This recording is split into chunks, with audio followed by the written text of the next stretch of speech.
Alors on a titré cette émission aujourd'hui le Messie de la soucoupe en carton, sans préciser sur le site internet icietmaintenant.com qui serait notre invité. Il est l'auteur d'un site internet, il est éditeur web et il se nomme Xavier Martin Dupont. Et un peu plus tard, un autre éditeur web, suisse celui-là, nous rejoindra par le moyen du téléphone. Alors on a assuré une émission il y a à peu près 1 an sur les faux contactés. On a parlé beaucoup de Georges Adamski en particulier. Georges Adamski, ça nous remonte aux années 1950 et on va voir l'importance assez décisive du personnage et de ses écrits sur le prophète, le Messie Raël. C'est sa lecture, entre autres, et celle de Jean Sandi qui l'ont inspiré. Bref, on a connu une fin de siècle assez déboussolée. Vous vous souvenez de cette allumée au Japon qui voulait empoisonner tous les passagers du métro, ou Messie Cosmo planétaire synthétique en France qui a passé sa vie à combattre des milliards d'entités astrales malfaisantes. Et puis voilà, on a maintenant un prophète des ovnis. Il a de la chance parce que les visiteurs sont apparemment peu rancuniers. Il a observé le ciel, rien n'est tombé sur la tête de Adamski. Il s'est dit, c'est sans gêne, je peux y aller franchement, je peux utiliser les visiteurs pour me faire ma promo, il ne m'arrivera rien. Et puis après tout, Mahomet ou Moïse aussi ont rencontré un ange, un envoyé, seul, face à face, sans témoin, et ça donnait de gros succès en librairie. Là aussi, Raël s'est dit, pourquoi pas moi? Alors, l'aventure de Raël commence en 73, et on va demander donc à Xavier Martin Dupont de nous dire, de nous exposer la genèse de l'affaire. À l'époque, dans la région de Clermont, Claude Vorilhon était journaliste spécialisé automobile et vint le crack pétrolier de septembre-octobre 73. Xavier. Bonsoir Didier, puis bonsoir aux éditeurs de Radio Ici Maintenant. Je suis content que vous m'ayez invité, d'autant plus que j'ai eu une petite actualité chargée avec Raël, sa sainteté Raël, puisqu'il veut qu'on l'appelle de ce titre sur les médias. Alors pour en revenir à votre question, en réalité l'affaire commence, à mon sens, un peu avant l'affaire de Topop, ou l'affaire du crack pétrolier. Je pense que la genèse de la problématique de Claude Vorilhon remonte à sa plus tendre enfance. J'en veux pour preuve le symbole du mouvement raélien qui a fait couler beaucoup d'encre et qui était une étoile de David. On verra plus tard comment il en est arrivé à prendre le sceau de Salomon pour symbole de son mouvement, entrecroisé d'une croix gammée.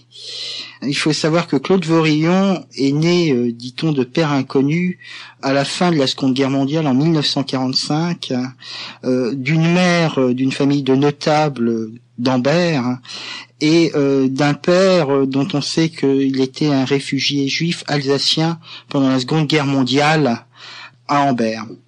Et je pense que ça traduit en fait toute sa problématique dans le sens où il n'a pas été reconnu par son père, donc un père juif, d'où l'étoile de David, je dirais, et d'un certain côté, ce besoin de reconnaissance l'a fait transformer quelques années plus tard en demi-frère de Jésus. Yahvé étant son père, on peut pas faire plus juif que Yahvé, et cette croix gammée, quelque part, me semble traduire une espèce d'ambivalence par rapport au père qu'il n'a jamais reconnu.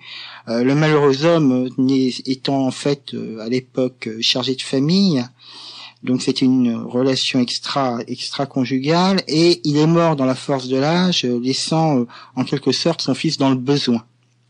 Donc je crois que c'est important pour comprendre la problématique de Raël de partir de là. C'est quelqu'un qui a besoin de reconnaissance dès le départ. Et même quand on lit ses propres ouvrages, sa propre autobiographie, qui est un peu une légende dorée où il arrange quand même pas mal de choses, on le sent.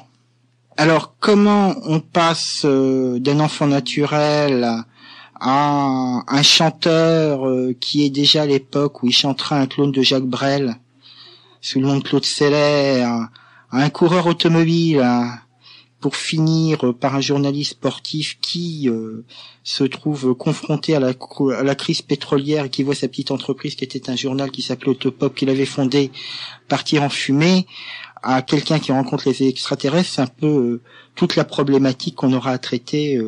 Donc on peut reprendre à partir de cette soirée qui a été narrée par certains des témoins qui y ont assisté et qui en ont témoigné auprès d'un journaliste qui s'appelle Jean-Jacques Arène, qui avait publié un article dans le Progrès de Lyon juste après qu'ait débuté l'affaire du clonage. Cet article narrait ce qu'on appelait une soirée bien arrosée. On avait titré ça « Raël est né au fond d'une bouteille ».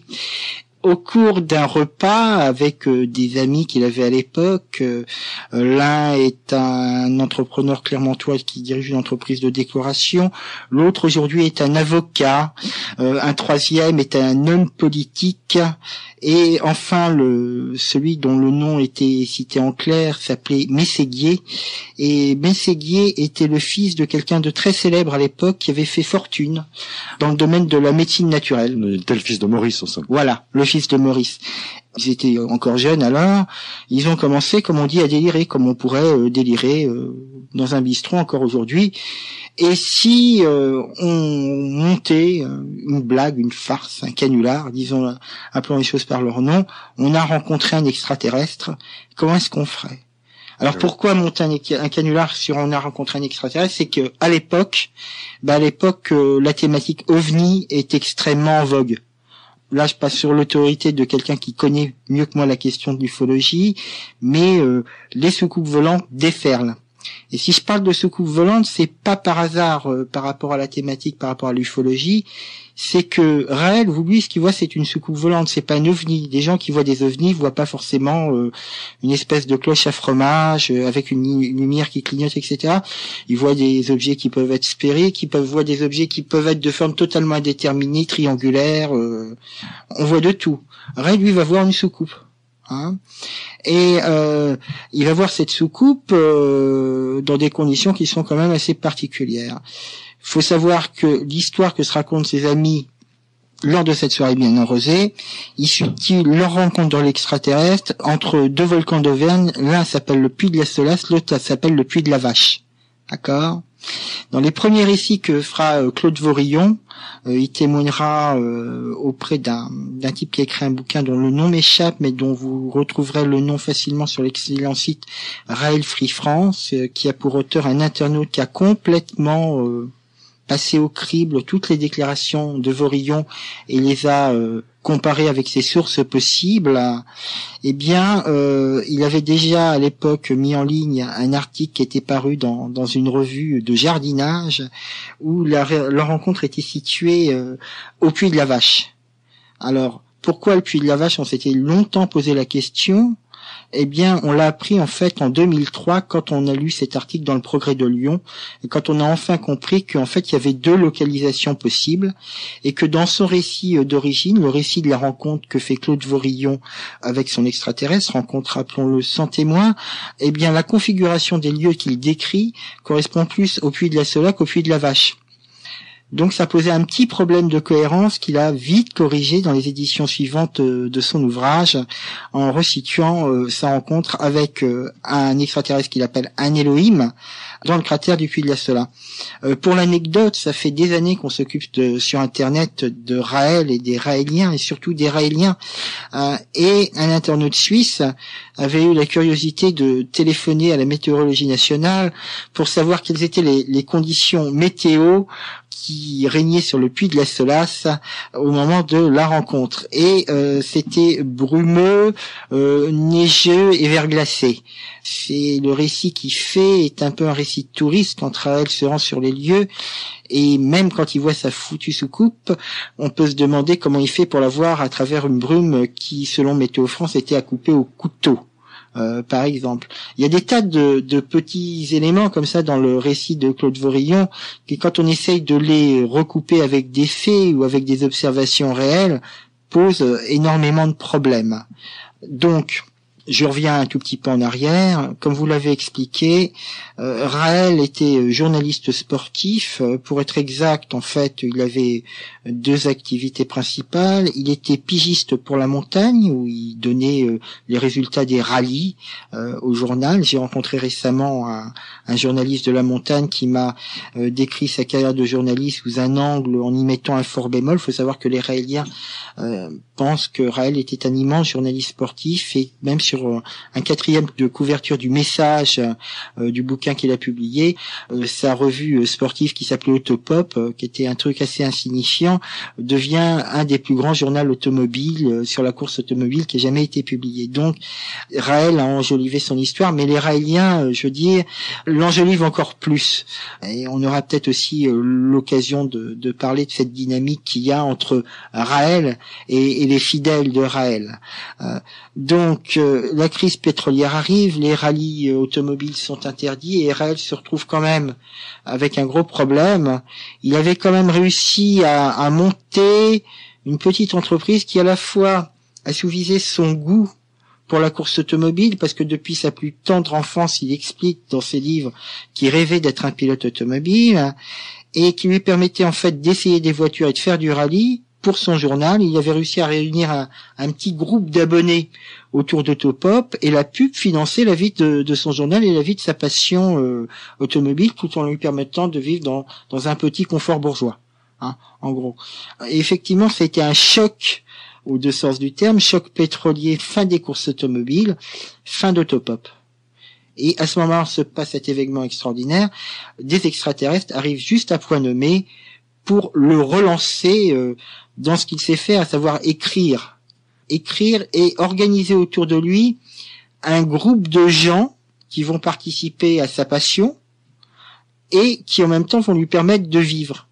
Parce que je pense que, d'après les éléments que l'on peut avoir, Raël avait une connaissance moyennement éclairée d'un certain nombre d'ouvrages qui avaient été publiés à partir des années 60, qui étaient traités en gros de la théorie dite des anciens astronautes. Alors des auteurs tels que Jean Sandy, des auteurs tels que Charroux, des auteurs tels que Eric von Daniken. Eric von Daniken, c'est le principal, Eric von Daniken, des auteurs comme le Power Trench, toute une série d'auteurs qui publiaient dans des collections de poche qui étaient diffusées en masse à l'époque, avec la fameuse couverture rouge, et qui s'appelait, cette collection était dénommée du titre de l'aventure mystérieuse, et qui traitait tout un tas de sujets qui allaient de l'ésotérisme le plus classique jusqu'à des histoires de soucoupes volantes. Les premiers récits, les premiers bouquins sur les ovnis sont à ma connaissance parus dans la collection de l'aventure mystérieuse, hein. Et à l'époque, tout le monde avait ce vivier. Aujourd'hui, on l'a un peu oublié parce que la théorie des anciens astronautes est passée de mode. Mais moi, je me souviens qu'à l'âge de 13 ans, j'étais passionné en lisant Robert Charroux, et que ça m'avait intéressé, hein. J'étais dans une école catholique et j'étais un peu libre penseur, et je m'étais frité avec le père de l'école catholique en lui expliquant gentiment que ces histoires c'était que des calembredaines. Et puis d'ailleurs j'avais les bouquins qui le prouvaient, c'était les bouquins de Charroux. Évidemment après je dois avouer que je suis un peu revenu parce que on grandit et puis on s'intéresse à l'histoire, on s'intéresse à des tas de choses, et puis on commence à se demander, tiens, c'est bizarre, il dit ça de cette façon-là, on se documente. Moi, mon parcours personnel était de m'intéresser à des matières assez historiques sous un angle un peu critique, et au bout d'un moment, je me suis rendu compte quand même que Charroux prenait beaucoup de liberté avec l'histoire, ce qui n'est pas le cas, par exemple, d'un auteur comme Sandy, qui lui fait beaucoup d'hypothèses, des hypothèses qu'on peut considérer comme osées pour certaines, mais qui s'est toujours attaché à avoir une espèce de cohérence entre ce qu'il écrivait et certaines données scientifiques de son époque. Par exemple, dans les livres de Sandy, dans les Lunes clés de la Bible, vous avez de longs développements sur un grand paléontologue de l'époque, le roi Gourand, et il essaye de coordonner la théorie de le roi Gourand, la théorie du développement de la civilisation à la fin de la glaciation, dite Womb 3, avec, dit-il, une intervention des extraterrestres qui expliquerait cette explosion culturelle. Charroux, par exemple, se moque de ce genre de considération. Charroux est plus proche d'un auteur qui fait de la science-fiction un peu à la façon de Raël. Je me rappelle chez Charroux, l'Arche de l'Alliance, c'est une arme atomique déguisée. On trouve des tas de choses dans ce genre-là. Hein. Une pause est souhaitable. Après cette longue intro, on fait mieux connaissance avec l'arrière-plan du personnage. On va voir comment, effectivement, les conditions économiques étant un peu menacées pour lui en décembre 73, il met au point ce canular en écoutant la proposition formulée par Franck et comment il va rencontrer ce visiteur. C'est important parce que c'est l'événement clé qui va l'entraîner jusqu'à devenir le dernier de nos prophètes. Il va y avoir du blasphème dans l'air. On se retrouve sur Ici et Maintenant 95.2. Nous sommes en compagnie de Xavier Martin Dupont et aujourd'hui c'est la fête à Raël. Voilà, l'homme à la soucoupe en carton, parce qu'il y a encore des personnes pour s'imaginer qu'il a effectivement reçu un message. Il y en aura toujours jusqu'au fin fond de la Creuse un naïf qui aura entendu dire qu'un certain Claude Vorilhon a monté un mouvement prophétique fantastique, spectaculaire et ultime parce que il aurait rencontré un petit bonhomme d'1,20 m dans les monts d'Auvergne. Alors des spécialistes ont monté des sites internet qui sont régulièrement mis à jour, extrêmement bien fournis. Notre invité est en particulier spécialiste des affaires judiciaires, des procès intentés par Raël sur tout ce qui bouge. Nous sommes donc en ce jour du mois de décembre 73. Pas de chance, il est seul, il n'a pas d'appareil photo, pas de quoi noter, et il se trouve face à un petit homme d'1,20 m, dit-il. Un petit homme d'1,20 m, et alors c'est là où on revient un peu à Adamski. C'est un récit en négatif. Par exemple, le récit d'Adamski, il faut savoir que Adamski c'est 13 décembre 1952, et Raël c'est 13 décembre 1973, premier hasard. Liste d'une longue suite de hasard. Adamski, lui, il a un appareil photo. Il a de la chance, d'ailleurs c'est ce qu'il perdra, parce que les photos d'Adamski... On voit la ficelle. On voit la ficelle, quoi. Donc, pas de photos, pas de ficelle. Enfin, il y a quand même de belles ficelles dans le récit, qui a été analysé par de nombreuses personnes. Hein. Je dirais aux auditeurs qu'il y a peut-être des gens qui nous écoutent au Canada, qui a une jeune femme qui s'appelle Marie Spéloquin, qui vient de sortir un bouquin qui détaille et qui fait vraiment la synthèse de toutes les comparaisons possibles qu'on peut faire entre les récits d'Adamski, des récits de prédécesseurs et les récits de Raël, et qui m'a encore plus convaincu, mais je l'étais déjà, que, je veux dire, Raël s'est plus que fortement inspiré de récits de différents auteurs.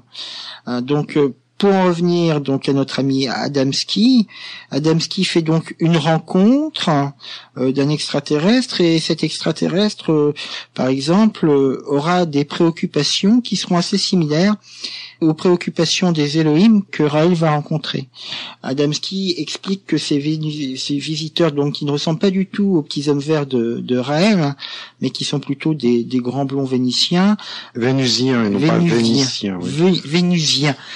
Pour faire juste un insert, si je dis Vélohim, c'est pas tellement que je ne respecte pas les Elohim, c'est que j'ai un cheveu sur la langue depuis ma plus tendre enfance, d'où le nom de mon site. Donc les visiteurs vénusiens d'Adamski contactent Adamski et se préoccupent fortement de la menace que l'homme fait poser sur lui-même, à savoir, on est en pleine époque nucléaire, la bombe atomique et compagnie. Ça les inquiète beaucoup, ils ont peur que l'humanité ne s'autodétruise. Eh bien, un des messages des Elohim à Raël, c'est de le mettre en garde, justement, contre l'arme atomique. On trouve ça dans son premier bouquin, et de prôner le désarmement atomique sous peine d'autodestruction. Avec, chez les Elohim de Raël, une petite ambiguïté, à savoir que les Elohim de Raël veulent rentrer en contact avec l'humanité, donc c'est le propos du premier livre, donc contactent Raël et vont, paraît-il, le charger d'une mission qui est de construire une ambassade pour qu'il puisse enfin rencontrer les hommes. Et ça fait 30 ans que ça dure, qu'on doit construire l'ambassade, qui n'est toujours pas construite jusqu'à ce jour. Donc ça, c'était pour vous montrer un petit point de comparaison des préoccupations communes. C'est ira plus loin, puisque si vous regardez regardez le second récit de Raël, quand les extraterrestres l'emmèneront sur leur planète en 1975, en octobre 1975, eh ben vous avez le même nombre d'accompagnateurs que quand Adamski va faire sa visite en soucoupe volante. Vous en avez aussi qui sont 3, si ma mémoire est bonne, sauf que les visiteurs qui accompagnent Raël, vous en avez qu'un qui cause, les 2 autres sont de simples figurants qui n'ont rien à faire là. On se demande pourquoi ils sont là, on l'apprendra encore un peu plus tard, parce que il va broder dans un ouvrage supplémentaire qui s'appelle Accueillir les extraterrestres et qui publiera par la suite. Donc il y a déjà, si vous voulez, entre Raël et Adamski des points de comparaison qui sont assez frappants. L'extraterrestre d'Adamski communique par télépathie. Ok ? Eh bien, les Elohim aussi sont capables de communiquer par télépathie, puisqu'ils vont influencer Claude Vorillon avant qu'il ne fasse sa fameuse rencontre, pour aller lui faire acheter une Bible extrêmement particulière, la Bible Édouard Dohm dans l'édition de la Pléiade. Ça vaut 45 €. C'est pas la première Bible sur laquelle vous iriez tomber pour, si vous vouliez lire la Bible comme ça par hasard, quoi. Hein. Une traduction extrêmement particulière qui est aussi utilisée par un autre auteur. Et c'est pas Adamski, celui-là, c'est Jean Sandi qui la donne comme référence. C'est pourquoi, influencé par Jean Sandi également, et pas seulement Adamski, il a acheté celle-là plutôt qu'une autre.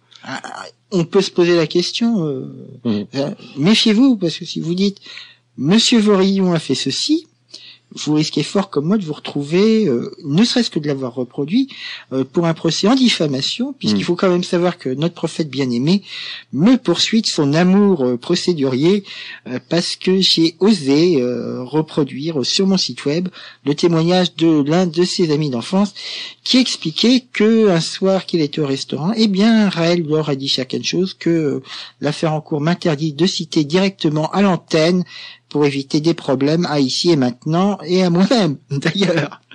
Alors, de cette première rencontre, il sort dans la presse locale de La Montagne, je crois, un premier papier qui attire l'attention des médias parisiens et d'un certain Jacques Chancel. Alors, je sais qu'on a parlé de l'histoire de Raël dans La Montagne, mais pas tellement pour la prendre pour ce qu'elle était pour réelle, mais plutôt comme quelque chose qui n'était pas réel. Raël est passé pour un rigolo parce que rapidement, et puis Clermont-Ferrand, c'est quand même pas une grande ville, hein, c'est la province dans toute sa lourdeur. Moi, j'étais un peu à Clermont en plein été, en août, je peux vous dire que c'est quelque chose qui est assez pesant comme ambiance. Donc on est quand même dans une atmosphère bourgeoise assez pesante. Moi, la période clermontoise de Vorillon, on le voit avec son nœud pape, ses belles lunettes, sa belle coupe, etc. Ça me fait toujours penser à la chanson de Jacques Brel, son auteur préféré. Vous savez, les bourgeois, c'est comme les cochons, plus ça devient vieux, plus ça devient... C'est un peu cette ambiance-là, même si c'est une ambiance de jeunes, entre guillemets, déconneurs, mais c'est exactement comme dans la chanson, quoi. Aujourd'hui, il est plus jeune, donc il n'aime pas qu'on lui manque de respect. Donc Raël arrive en pleine lumière, la lumière que la chanson ne lui avait pas apportée, il se retrouve sur le plateau du Grand Échiquier. 1974, nous sommes sur le plateau du Grand Échiquier, l'émission la plus populaire de la télévision française. Je vous le présente comme un témoignage, certains le prendront comme un conte de fées, mais pourquoi ne pas écouter, nous en parlerons après. Le garçon qui parle s'appelle Claude Vorillon. J'ai vu, en me promenant à pied, j'ai vu quelque chose qui brillait dans le ciel. J'ai d'abord cru un hélicoptère, mais un hélicoptère, ça fait quand même beaucoup de bruit. Une trappe s'est ouverte sous l'appareil, un escalier s'est déplié, et des jambes sont apparues. Et je me suis dit, un type qui vient me raconter, qui m'affirme qu'il a vu les soucoupes volantes, qu'il a vu les petits hommes en descendre, qu'il est allé vers eux, qu'il a eu cette conversation d'amitié avec eux, ce type ne peut pas être inintéressant. L'engin, donc, était là, le petit homme est venu droit sur moi. Et donc, droit sur vous, donc il a quitté, là. Ah, il a quitté, et il a marché sur moi très calmement, très doucement, très simplement. Est-ce que Claude Vorillon était très convaincant quand il parlait? Très, très convaincant. Il avait une intelligence du regard, le gars prêt à convaincre. Il avait ce côté gourou. Vous l'avez interrogé, vous lui avez dit comment se fait-il que vous parliez le français? Ah oui, bien sûr. Alors qu'est-ce qu'il répondait? Il a répondu qu'il pouvait parler toutes les langues du monde. Et moi j'étais complètement halluciné parce que c'est le mot. Parce que je me disais, mais il se fout de la gueule. Ou bien il est réellement comme ça. Et si on pense que ce que je dis est vrai. J'ai juste fait un travail de messager, et à ce titre-là, je crois que ce que je fais est bien. Et si on pense que ce que je dis est faux, j'ai une imagination tellement fantastique que je mérite aussi le respect au point de vue auteur de science-fiction, croyez pas? 2 jours plus tard, j'ai reçu des milliers de lettres. C'est fou, c'était des milliers de lettres. Des milliers de lettres. De gens qui m'ont dit on veut vous aider, c'est ce qu'on a toujours pensé, qu'est-ce qu'on peut faire pour vous aider? Et ça a été le début, la création du mouvement raélien, du premier mouvement raélien qui s'appelait MADEC à l'époque, et ça a été le démarrage. Avant le Grand Échiquier, il y avait un raélien, vous? Oui. Après le Grand Échiquier, ça lance le mouvement. C'est complètement.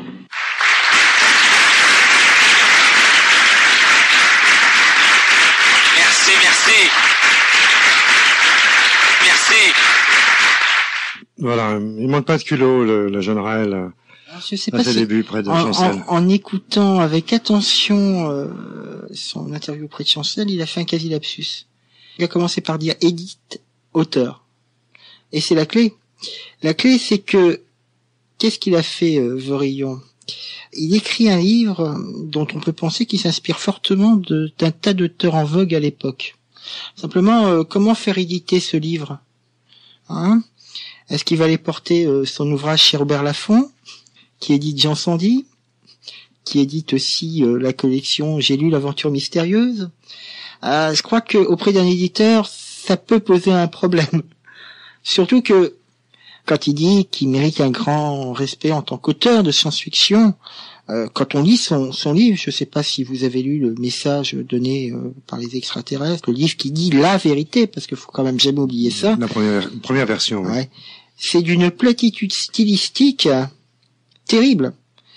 Moi, ma première expérience quand j'ai lu ce bouquin, je me suis dit, mais enfin, c'est pas possible. Des bouquins de science-fiction et des mieux, j'en ai lu, quoi. J'ai lu du Frank Herbert, j'ai lu du Philip Joseph Farmer, j'ai lu tout ce qui pouvait se lire. Et je veux dire, stylistiquement, l'intrigue et compagnie, ça enfonce. Et je me posais la question, comment est-ce qu'on peut en arriver justement à être aussi plat que ça? Eh ben, on peut en arriver à être aussi plat que ça, en fait, quand on travaille à réunir d'autres éléments que l'on résume en les simplifiant. Parce qu'on peut pas faire cohabiter différents styles quand on n'est pas soi-même le propre auteur d'un livre. Alors, quant aux différentes versions, il y a eu la version 75, 77, une autre version 10 ans plus tard et encore une troisième. Ah oui, il y a un truc qui est tout à fait captivant là-dessus, c'est une réflexion que je me suis faite en comparant les versions. En comparant les versions, oui.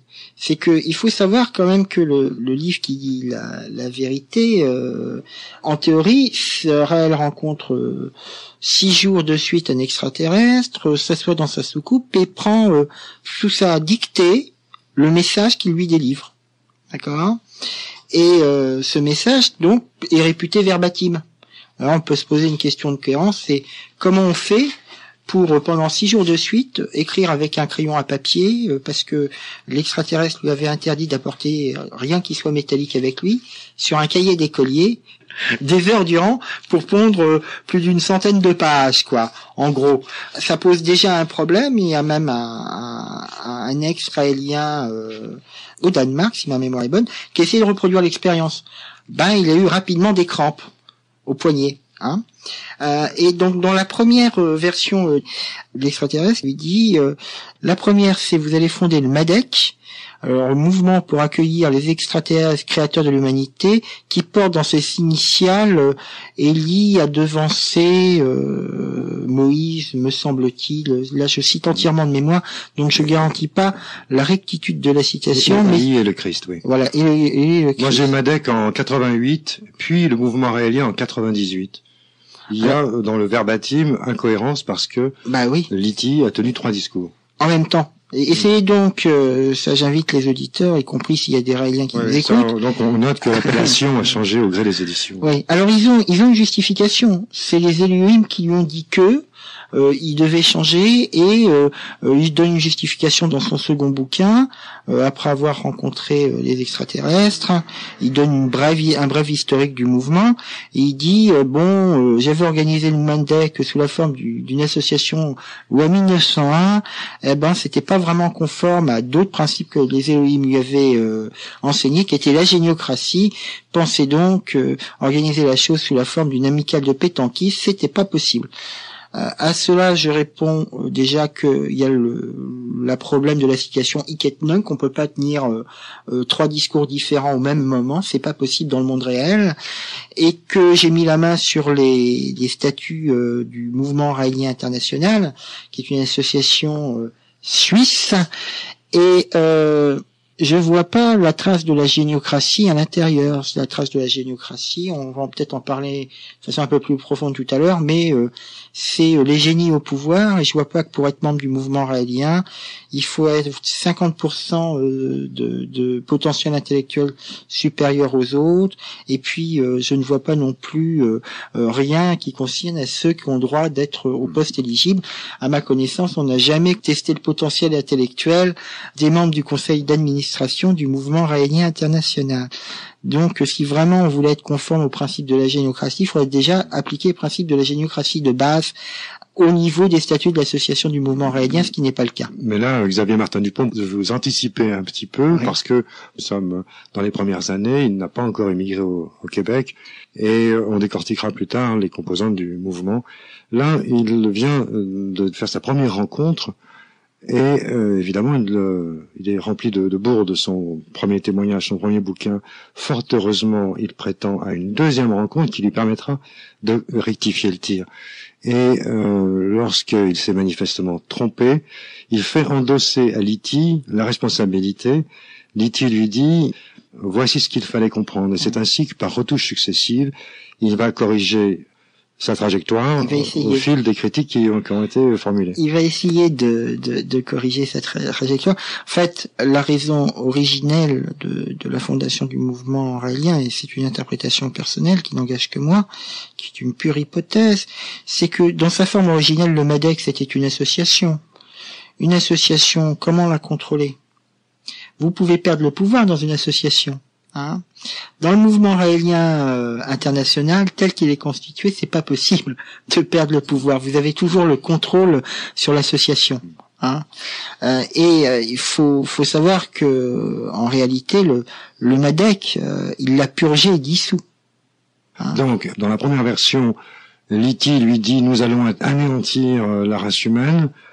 Et ensuite, il s'aperçoit qu'il n'aurait pas dû publier la chose en ces termes. Alors il fait dire à Liti une version différente.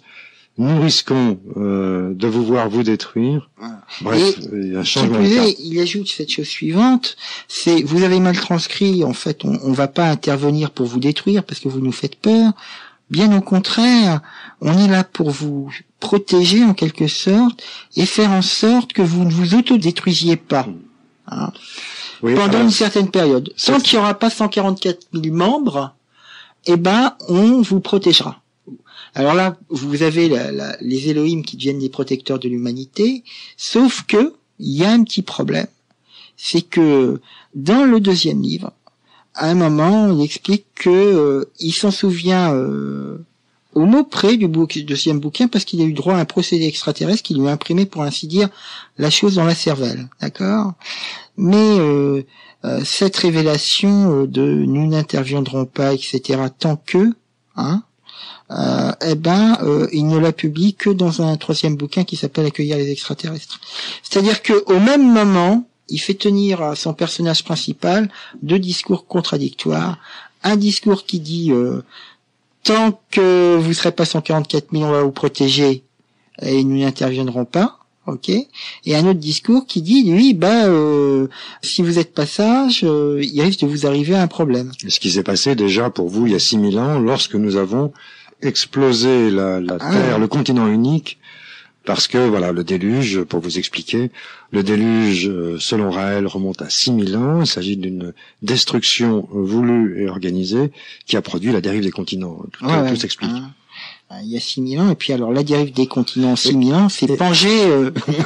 Et j'allais oublier Noé. Noé, pendant ce temps, était en orbite, à bord d'une soucoupe, à manier ses éprouvettes dans lesquelles il avait conservé l'ADN des espèces. Voilà, c'est ça. Ouais. C'est-à-dire que, alors ça aussi c'est assez amusant. La soucoupe large de Noé, c'est une fusée en fait, qui est en orbite avec le capital extraterrestre. Dans d'autres auteurs, par exemple chez Sandy, c'est un sous-marin atomique. Et il se trouve que dans le bouquin de Vorillon, Jonas, lui, va dans un sous-marin atomique. Hein. Et chez d'autres auteurs, comme le Power Trench, le large de Noé, ça peut être qu'une fusée. On trouve des parallèles qui sont tout à fait étonnants, en fait, ou des transpositions ou des croisements. Hein.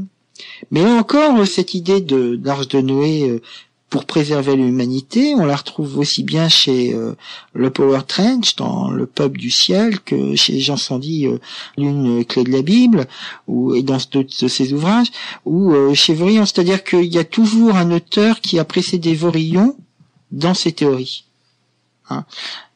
Donc c'est pas vraiment, quand on parle d'une révélation au sens propre du terme, c'est une révélation pour ceux qui ne connaissent pas la littérature de l'époque.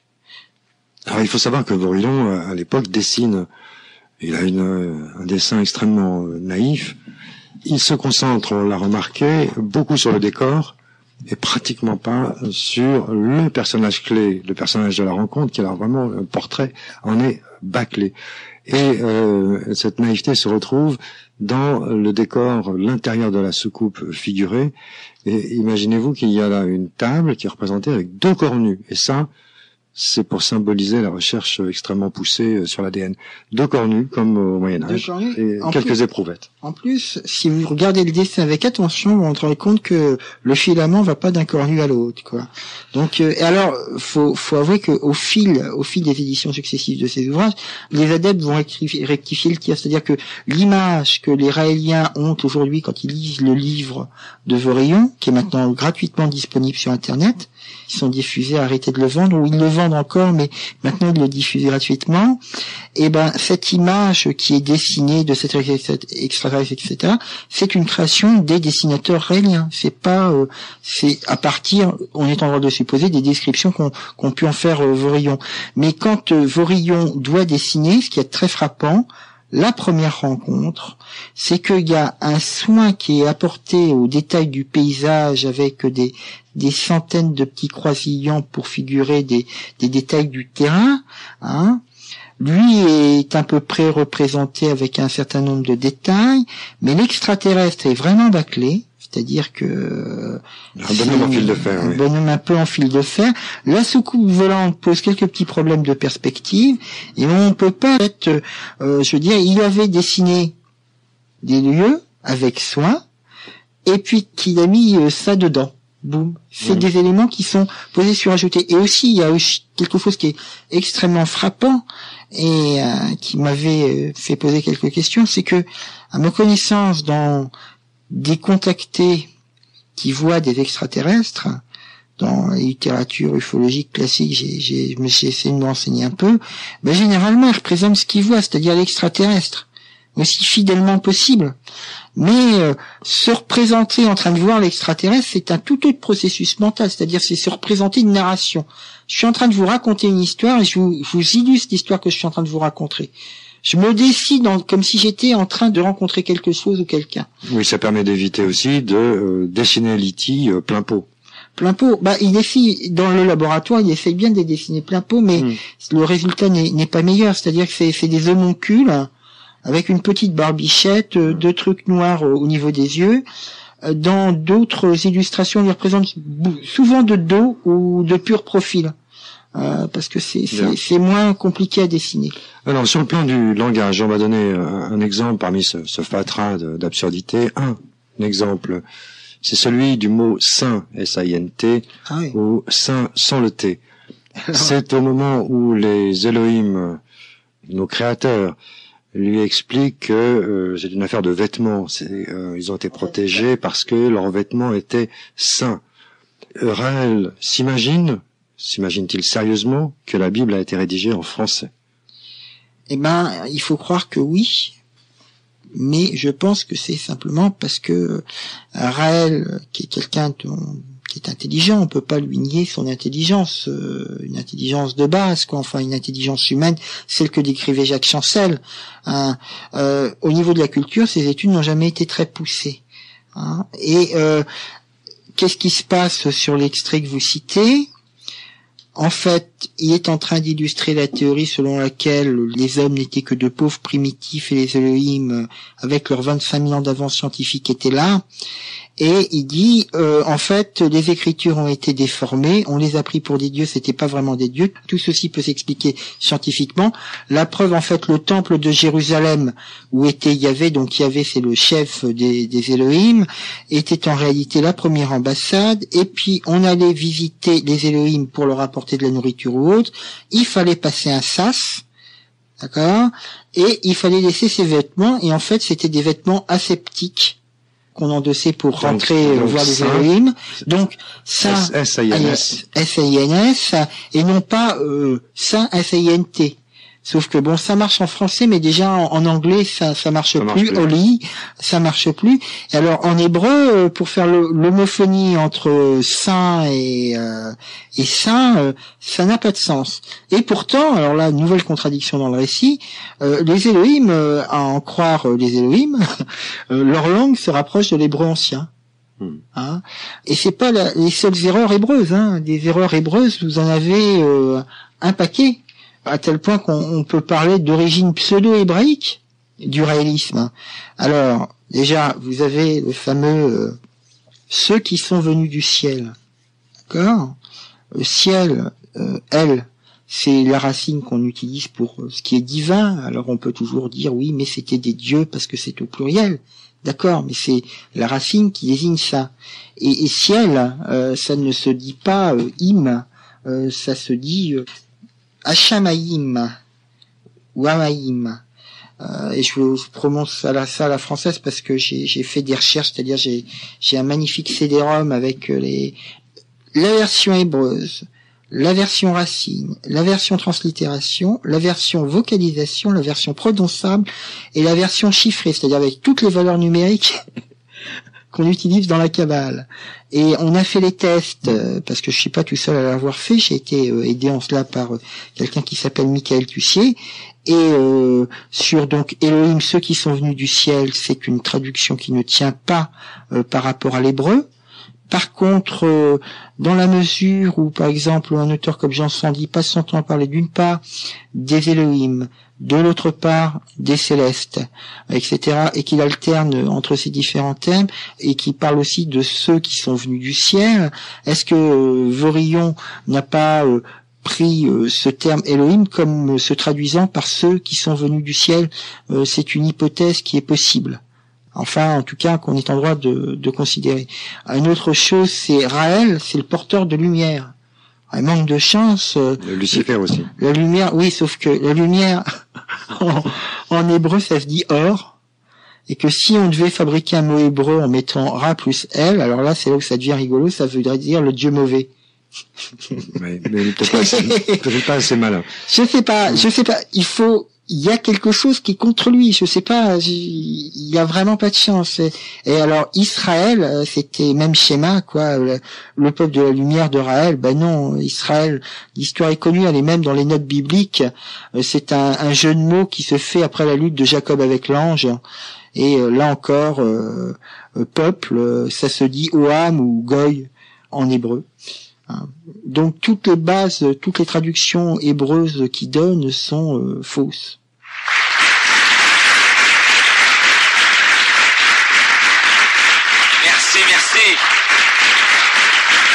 Merci. Vous êtes à l'écoute de Radio Ici et Maintenant, 95.2.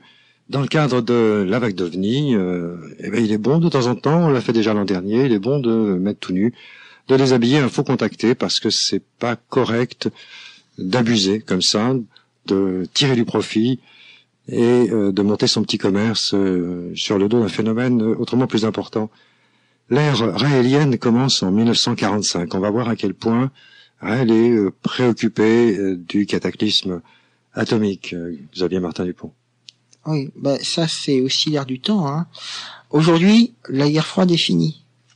D'accord. Donc les menaces qui hantent notre imaginaire collectif en ce moment, c'est pas la destruction thermonucléaire, c'est l'attentat bactériologique, c'est le terrorisme, etc. Dans 20 ans, avec la politique que les Américains nous mènent, ils vont nous faire des générations de gens qui auront peur de tout et de n'importe quoi. À l'époque où naît Raël, on rentre dans la guerre froide. Hein. À l'époque où il grandit, c'est massif la guerre froide. Hein.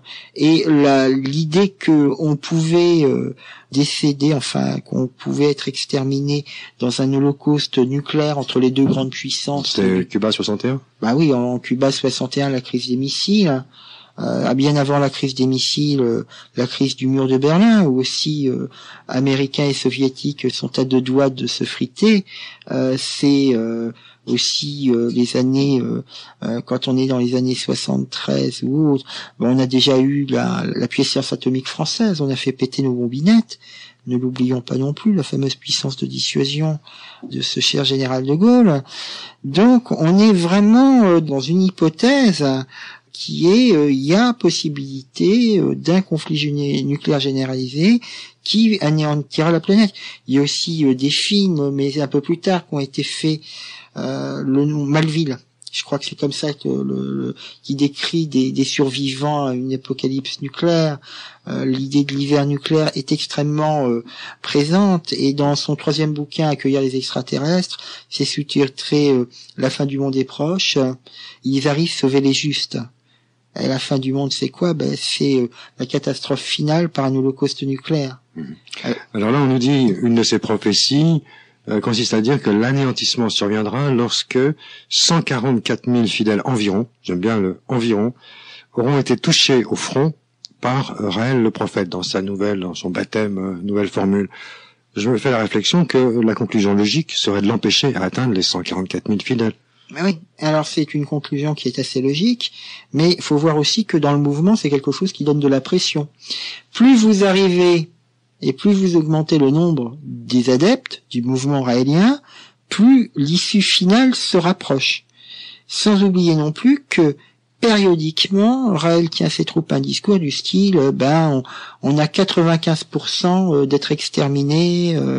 Aujourd'hui, je me souviens plus du nom exact, mais il y a un groupe de savants qui ont mis en place une espèce d'horloge prédictive du grand cataclysme. Et l'horloge prédictive, c'est en minutes du grand cataclysme qui fonctionne.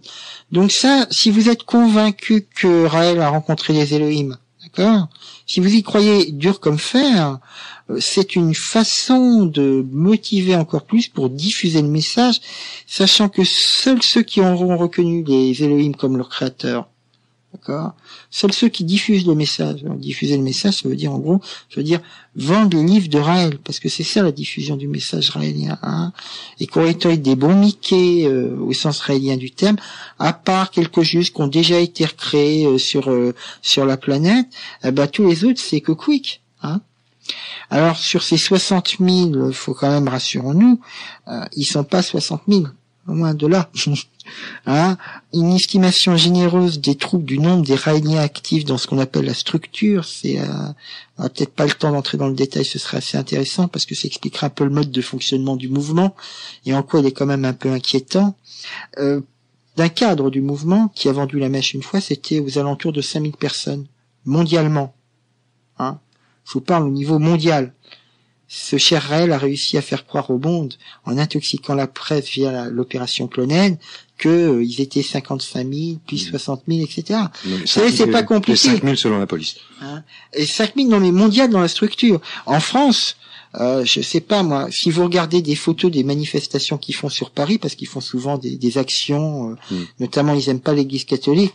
Bon, c'est vrai que l'église catholique est un lourd passif, mais eux, ils aiment particulièrement pas l'église catholique, quoi. C'est, je veux dire, c'est oui, mais au point d'avoir monté un site internet apostasie, etc.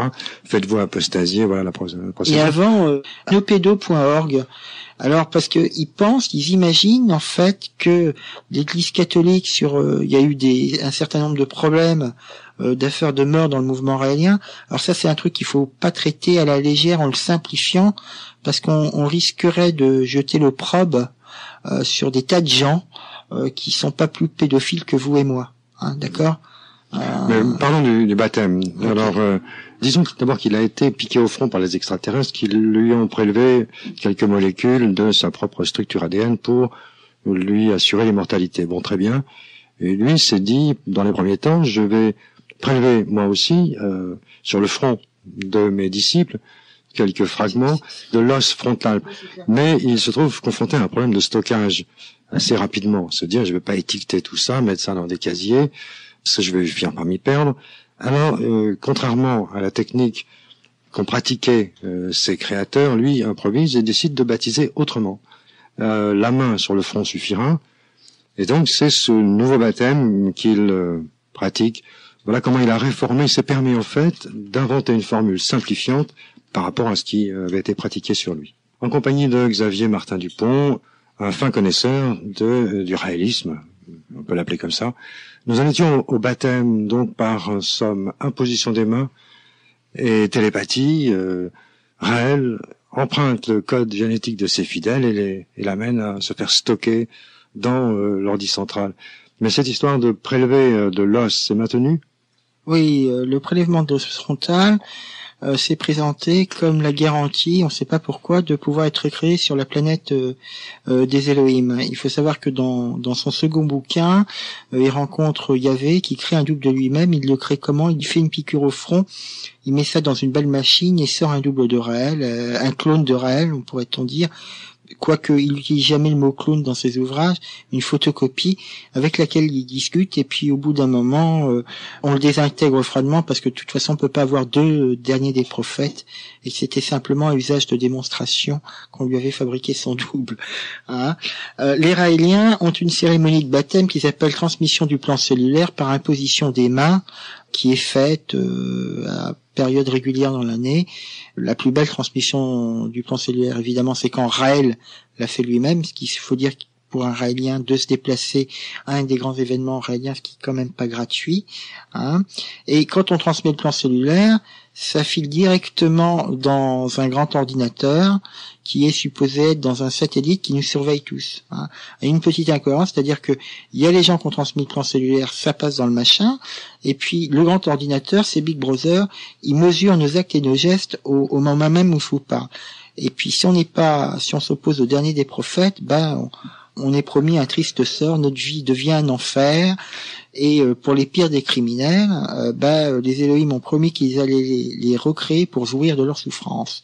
Donc il y a aussi un côté enfer catholique sur la planète des Elohim, bien que Raël soit très anti-catholique. Il y a aussi un côté courroux d'Yahvé, assez démoniaque.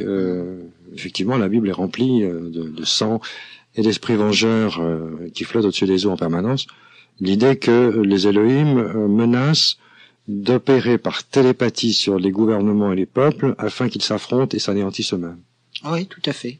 On peut dire ça comme ça. Les Elohim deviennent en fait le garant de la survie de l'humanité. Les Raéliens sont persuadés que seuls les Elohim peuvent sauver l'humanité qui se réduit en l'espèce à sa plus simple expression, à savoir les Raéliens. Alors Raël s'est fait connaître donc sur ce continent pendant une vingtaine d'années. Et puis, comme tout bon prophète, il estime qu'il est persécuté. La presse s'en prend à lui, les anciens fidèles se détournent. Alors, il émigre au Québec en 95. Il y a plusieurs hypothèses qui expliquent son immigration au Québec, c'est-à-dire que c'est devenu très chaud pour Raël et son mouvement en France, suite à un certain nombre, c'est là où je disais, faut pas simplifier, d'affaires de mœurs. Il y a eu le mouvement raélien, si vous voulez, prône la sexualité entre adultes consentants de façon tout à fait classique, mais prône une très grande liberté sexuelle. Le problème, c'est que dans certains des écrits de Raël, il y a des propos qui sont un peu ambigus, du style « tu éveilleras le corps de ton enfant », etc., « fais éveiller l'intelligence », parler de la sexualité, c'est bien, mais c'est pas encore suffisant, ce genre de choses, quoi. Et un autre des problèmes, c'est qu'à une certaine période du mouvement raélien, dans la revue qui s'appelait Apocalypse, sont passés des textes qui étaient des apologies de la pédophilie, ça je le dis clairement.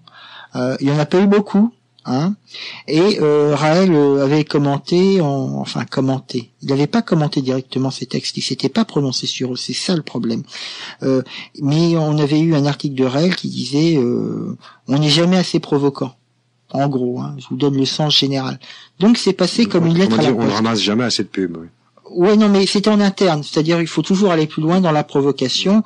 Et j'ai des reproductions d'Apocalypse de l'époque, c'est du cul. Aujourd'hui, Apocalypse, c'est plus ça, c'est pas de la fesse en étalage. Mais moi, j'ai des reproductions d'Apocalypse, c'est du cul en étalage, notamment le nommé Paraga qui a fait un scandale avec Raël. On voit le sexe de Paraga dans sa plus belle expression.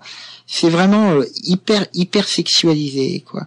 Donc vous avez ces textes qui passent et il n'y a pas de condamnation au départ. Donc, quand il dit j'ai toujours condamné la pédophilie ou ce genre de choses, c'est inexact en réalité. En réalité, il n'a condamné ce texte que quand il a perdu un procès en Suisse, un procès de droit de réponse contre un journal qui s'appelait La Liberté. Il a épuisé tous les recours fédéraux possibles et imaginables, et après il y a eu un prière d'acéré condamnant formellement ce texte. Le texte qui était l'incitation directe à la pédophilie, l'apologie de la pédophilie qui avait été fait par un Raélien canadien. Mais quand même, dans ce qui paraissait dans l'Apocalypse, la responsabilité éditoriale, ça m'a été confirmé par une ex-raélienne qui s'appelle Dominique Saint-Hilaire, c'était Raël qui décide ce qui passe ou ce qui passe pas dans l'Apocalypse.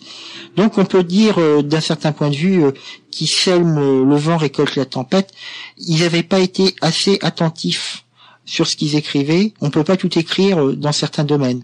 Dès qu'on la sexualité touche des enfants mineurs. Maintenant, le véritable problème tel qu'il s'est posé en France, le problème qui est plus massif, c'est en fait, on pourrait dire des problèmes de type corruption de mineurs aux yeux de la loi. C'est-à-dire, on n'est pas dans le cadre d'enfants en bas âge qui se font visiter par Bonanga, l'ami des enfants, leur fille cachée ou autre chose. On est dans le cadre de jeunes filles qui ont de 14 à 16 ans, et ça peut commencer à 13 ans, disons, et qui sont formatés dans le mouvement pour être jeunes et jolis et un peu à disposition des guides. Il y a une petite minorité de guides, moi je les appelle les guides libidineux, qui, sautent sur tout ce qui bouge. Mais ils sont une petite minorité, c'est ça qu'on perçoit pas. La majorité des Raéliens sont des gens qui sont relativement ordinaires. Je veux dire, tout le monde n'est pas beau, tout le monde n'est pas séduisant, tout le monde n'est pas un petit canon, etc., quoi. Mais ces jeunes filles sont extrêmement sollicitées et il y en a qui ressortent un peu cassés de ce genre d'expérience. Surtout qu'on peut tomber sur des individus, alors franchement pas recommandables. S'il y a des guides qui sont libidineux, vous avez eu quelques cas, et un cas qui est pas encore jugé, mais le type est en fuite, qui était évêque du mouvement raélien, responsable du team juridique, qui s'est d'ailleurs fait exclure du mouvement raélien, sauf qu'on l'a accusé d'avoir fauché dans la caisse, et qui a été poursuivi en France. Une instruction a été ouverte à Versailles en 2000, parce que ce type-là aurait, il faut parler au conditionnel, je fais que rapporter une nouvelle, il y a la présomption d'innocence qui doit jouer, même s'il est en fuite, même s'il a un mandat d'amener contre lui, aurait agressé sexuellement la plus jeune des filles de Brigitte Boisselier. D'accord ? C'est la star du mouvement raélien. Sa fille, à l'époque des faits, aurait eu entre 6 et 9 ans. Quelqu'un du Cénacle. Et après, ce type s'en prenait aussi à des adolescentes de 15-16 ans. C'est-à-dire, il a ratissé sur tout ce qui pouvait passer à sa portée. Oui, un autre aspect de Mickey Mouse pour les ados. Une autre vision de Mickey Mouse. Oui, enfin, Mickey Mouse sanglant, parce que j'ai causé avec certaines des jeunes filles qui avaient rencontré Mickey. Mickey était du genre un peu violent et carrément caractériel. Alors le problème là, c'est que ce type utilisait sa position dans le mouvement, comme il était évêque, pour tout se permettre. Il n'est pas le seul d'ailleurs, le Messie cosmo-planétaire auquel je faisais allusion en début d'émission aussi, ils ont tous cette fâcheuse tendance à abuser de l'autorité. Ouais. Mais comme c'est une structure extrêmement hiérarchisée, je dis pas que Claude Vorillon savait ce que faisait ce type. Loin de moi cette pensée. Mais ce type abusait de son pouvoir en tant qu'évêque, et tous les Raéliens qui étaient en dessous, même s'ils étaient choqués, fermaient leur gueule. Il aggrave son cas, oui. Donc on est au Québec en 95. Raël y est donc arrivé pour les raisons que vous venez d'exposer, mais peut-être pas seulement. Il y a aussi des avantages fiscaux à se faire reconnaître plus facilement dans cette contrée, comme en Amérique, dans toute l'Amérique du Nord, se faire reconnaître comme mouvement religieux. Donc exonération fiscale. C'est extrêmement simple. Le statut des religions au Québec, c'est le même statut qu'un club sportif. C'est aussi simple que ça. Je veux dire, vous pouvez marquer religion, mais vous êtes sous un statut de corporation de club sportif et vous bénéficiez d'une exonération fiscale. Hein? En France, ça n'a jamais été possible parce que il y a la fameuse loi de séparation de l'Église et de l'État, et le statut d'association cultuelle, qui est entre guillemets la reconnaissance de la religion, est quelque chose qui est extrêmement restrictif. C'est-à-dire que dans une association cultuelle, tous les fonds de l'association cultuelle doivent uniquement être utilisés pour le culte. Donc, par exemple, si vous éditez des livres, vous pouvez pas être association cultuelle. Fussiez-vous une religion reconnue.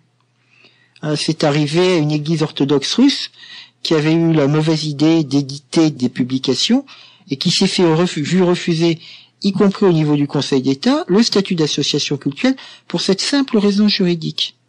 D'accord ?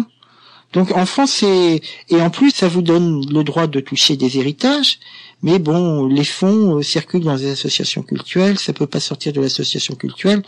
La notion de religion au niveau du mouvement raélien, c'est quelque chose qui est de l'ordre du purement symbolique. Faut quand même savoir que au départ, vous avez le MADEC, après vous avez le mouvement raélien international, ils passent leur temps à dire que justement ils sont pas comme l'Église, ils sont pas une religion. Après vient nous sommes une religion athée, d'accord ? Après vous avez eu la révolution raélienne et pour finir c'était la religion raélienne. Je veux dire ça. Nous ne sommes pas une religion, mais je suis un messie. Et appelez-moi sa sainteté. Authentique, hein. Appelez-moi sa sainteté, c'est imposé à tous les journalistes. Ah oui, et puis vous avez même sur leur site un engagement écrit à signer, et puis vous devez pas poser 2 fois la même question, etc. C'est verrouillé, quoi. Sous-entendu, inutile d'insister s'il répond à côté. Ouais. Alors, parlons un peu de la pratique spirituelle. On a procédé par allusion jusqu'à présent. Il y a des noms pour cela. La méditation sensuelle, sensorielle. Sensuelle, l'éveil des sens, se caresser, se toucher, se regarder, s'apprécier. Jusque-là, rien de mal. Jusque-là, en fait, c'est quoi la méditation sensuelle ? Quand vous avez lu le livre, c'est une banale technique de relaxation, auquel on ajoute un degré supplémentaire qui est celui de l'érotisation mutuelle. Ah, d'accord. Alors, on commence par vous dire, faut se relaxer, faut se détendre, etc. Donc ça, c'est de la relaxation. Et ensuite, on pratique l'éveil des sens, c'est-à-dire être sensible à ces 5 sens. Odorat, goût, toucher, etc. Puis vient évidemment la sensation qui est mise au-dessus de toutes les autres, à savoir la sensation sexuelle. D'accord ? Il y a une connexion dans la doctrine raélienne entre le sexe et le développement de l'intelligence. Plus vous prenez du plaisir, plus vous développez vos neurones. Puis le but, c'est d'être dans l'orgasme cosmique. Mais bon, alors même si c'est un peu folklorique, il y avait des journalistes canadiennes qui ont écrit un livre et qui étaient extrêmement choqués de ce qu'elles avaient pu voir, pour vous donner des exemples d'exercices d'ouverture à votre propre corps. Chez les Raéliens, vous êtes prié de vous mirer le trou de balle avec un petit miroir, pour prendre conscience de cette partie de vous-même que vous aviez trop tendance à ignorer. Bon, c'est assez folklorique, quoi, hein. Mais pendant qu'on fait ces exercices qui sont en fait de la relaxation, on fait des exercices de visualisation. Alors on vous fait visualiser l'ambassade, vous écoutez des guides, vous parlez. En fait, c'est du bourrage de mou. Même si on peut pas appeler ça de l'hypnose, je veux dire, c'est pas autre chose que du bourrage de mou qui vous amène à prendre des vessies pour des lanternes. Hein. N'importe quelle personne qui a fait ne serait-ce qu'un peu de relaxation sait que sans invoquer nos pères qui sont dans les cieux ou autres, on se retrouve dans un état physique qui est un peu particulier, de détente extrême, quelquefois des expériences de visualisation, etc. Ce qu'on appelle un état modifié de conscience. Simplement, tout le truc de Vorillon du mouvement raélien, c'est de remotiver cet état modifié de conscience en y mettant des choses qui n'ont rien à voir avec, en fait, les raisons réelles pour lesquelles vous vous retrouvez dans cet état, qui sont des raisons purement physiologiques. Oui. Alors, là où en plus il exagère, c'est qu'il ose comparer ces techniques de méditation aux techniques du bouddhisme. Alors, si le principe de la méditation sensuelle, c'est l'éveil des sens, donc l'excitation corporelle de tous les sens, c'est tout le contraire de ce qu'on appelle la méditation au sens des traditions normales, où c'est justement la concentration pour être en absence du corps, le renoncement aux sensations, le renoncement au désir, etc. Complètement. complètement. Mais lui, pourtant, prétend que le réalisme n'est que est en droite ligne du bouddhisme, et c'est même baptisé le Maitreya, c'est-à-dire le Bouddha attendu. Oui. Le Bouddha attendu. C'est fabuleux. Il y a pas, c'est le summum, quoi. Voilà. Il est le Messie. Alors, ça doit faire plaisir aux Juifs qui attendent sans vouloir le reconnaître lui. Ça doit faire plaisir aux musulmans qui n'ont pas du tout l'intention de le reconnaître. Quant aux bouddhistes qui s'en fichent complètement. Mais là, il ratisse très très large. Ah oui, il y a aussi le Mehdi, attendu par les musulmans. Et puis, dernièrement, il s'est revendiqué d'un prophète africain du kibanguisme. Les kibanguistes ont été très heureux de l'apprendre quand je leur ai dit. Ils ont eu une réaction. Il y a un de leurs théologiens qui a pondu un texte en disant que non, c'était forcément contradictoire. Mais il ne s'adresse pas qu'à Bouddha, Jésus ou Mahomet en pensée, ou même s'il prétend les avoir rencontrés sur notre planète, il s'adresse aussi à des hommes politiques en Afrique. Il a été reçu officiellement par Sassou Nguesso, un joyeux personnage. Et alors là, ça a phosphoré sec, parce que apparemment, semblerait qu'il ait réussi à faire quelques adeptes dans des rangs proches du pouvoir. Et alors Sassou Nguesso, qui selon les organisations des droits de l'homme est une sombre ordure, quand même, faut le dire, hein, c'est devenu soudain le meilleur des hommes, et tous ses péchés lui sont pardonnés. Mais il n'y a pas de péché dans le réalisme. C'est paradoxal. Si, il y en a un, c'est d'être contre la volonté des Elohim et de son prophète Raël, et alors là, vous allez voir ce que vous allez voir, y compris ses avocats arrivés. Alors, on va entendre un fragment d'enseignement, un salut, Jésus. Au passage, Raël est le demi-frère de Jésus. Je dis ça parce que c'est dans les textes. Joyeuse Pâques à tous. Cette Pâques qui célèbre, bien sûr, pour les chrétiens, la résurrection par clonage de Jésus. Pour les Juifs qui célébraient le Passover il n'y a pas longtemps, qui célébraient d'autres événements, il y a des Pâques un petit peu dans toutes les traditions de la terre qui célèbrent des événements différents. Mais c'est important de s'en rappeler quand même, de se rappeler de ce que l'on fait aux messagers, parfois. Car Jésus venait parler d'amour. Il est venu dire « aime ton prochain » comme toi-même. Il est venu remplacer un message très primitif, c'est sa mission principale. À côté, bien entendu, de la mission sublime qui est de faire connaître l'Ancien Testament et donc la Genèse et le mot Elohim à toute la planète, à côté de cela, sa mission principale, accessoire si je puis dire, c'est surtout de remplacer une vieille valeur primitive et dangereuse qui dit œil pour œil, dent pour dent. C'est-à-dire, si on te frappe, frappe pareil. Si on t'attaque, attaque en retour. Et qui est la philosophie de l'Ancien Testament. Joyeuse Pâques à tous. Voilà, un extrait donc d'un enseignement, causerie du Seigneur de l'humanité, Raël, rien d'autre que le Messie, le Maitreya, le Mahdi, etc. À ce propos, l'ambassade, il a été question pendant un temps, du moins c'était son souhait, de l'ériger en Israël, et pourquoi pas à Jérusalem. En somme, c'était une manière implicite de laisser entendre qu'il serait le reconstructeur, le troisième constructeur du temple de Salomon. Tout à fait, oui. Et alors, le problème, c'est qu'il envoyait des messagers pour construire l'ambassade avec le joli symbole raélien. Entrelacé de la svastika. Oui. Entrelacé de la svastika. Et alors, ils ont pas dépassé le tarmac de l'aéroport, hein, ils ont fait le tour complet. Mais il faut quand même savoir qu'il y a un mouvement raélien en Israël, dont le guide national, responsable même pour toute la région du Moyen-Orient, ils ont fabriqué une région, s'appelle Léon Méhul, qui est assez sévère quand même dans son genre, qui bien entendu est un adepte extrêmement fidèle de Raël, et qui a commencé à émettre des théories comme quoi les seuls vrais juifs seraient les Raéliens. Donc critiquer les Raéliens, c'est par définition être un sale antisémite. Donc moi qui critique les Raéliens sur les forums internet, c'est-à-dire régulièrement, je me fais traiter de nazi, quoi. Ouais. Alors justement, on va enchaîner sur la géniocratie. Le nazisme, il est pas loin, il affleure. Raël a emprunté beaucoup à Jean Sandi, nous l'avons dit, et maintenant on peut le préciser. Le quotient intellectuel, le thème de seules les élites ont le droit de voter, voilà des thèmes qui lui sont chers. Il y avait chez Jean Sandi, quand vous lisez ses bouquins, un embryon d'eugénisme ou des idées qui sont pas trop claires, quoi. Hein. Une idée de... Bon, mais c'était pas... comment dire, c'était que des idées qui restaient sur le plan purement intellectuel. Une espèce de philosophie un peu pessimiste de la vie, avec un côté un peu réactionnaire qui, à mon avis, s'explique parfaitement par le contexte du bonhomme et compagnie.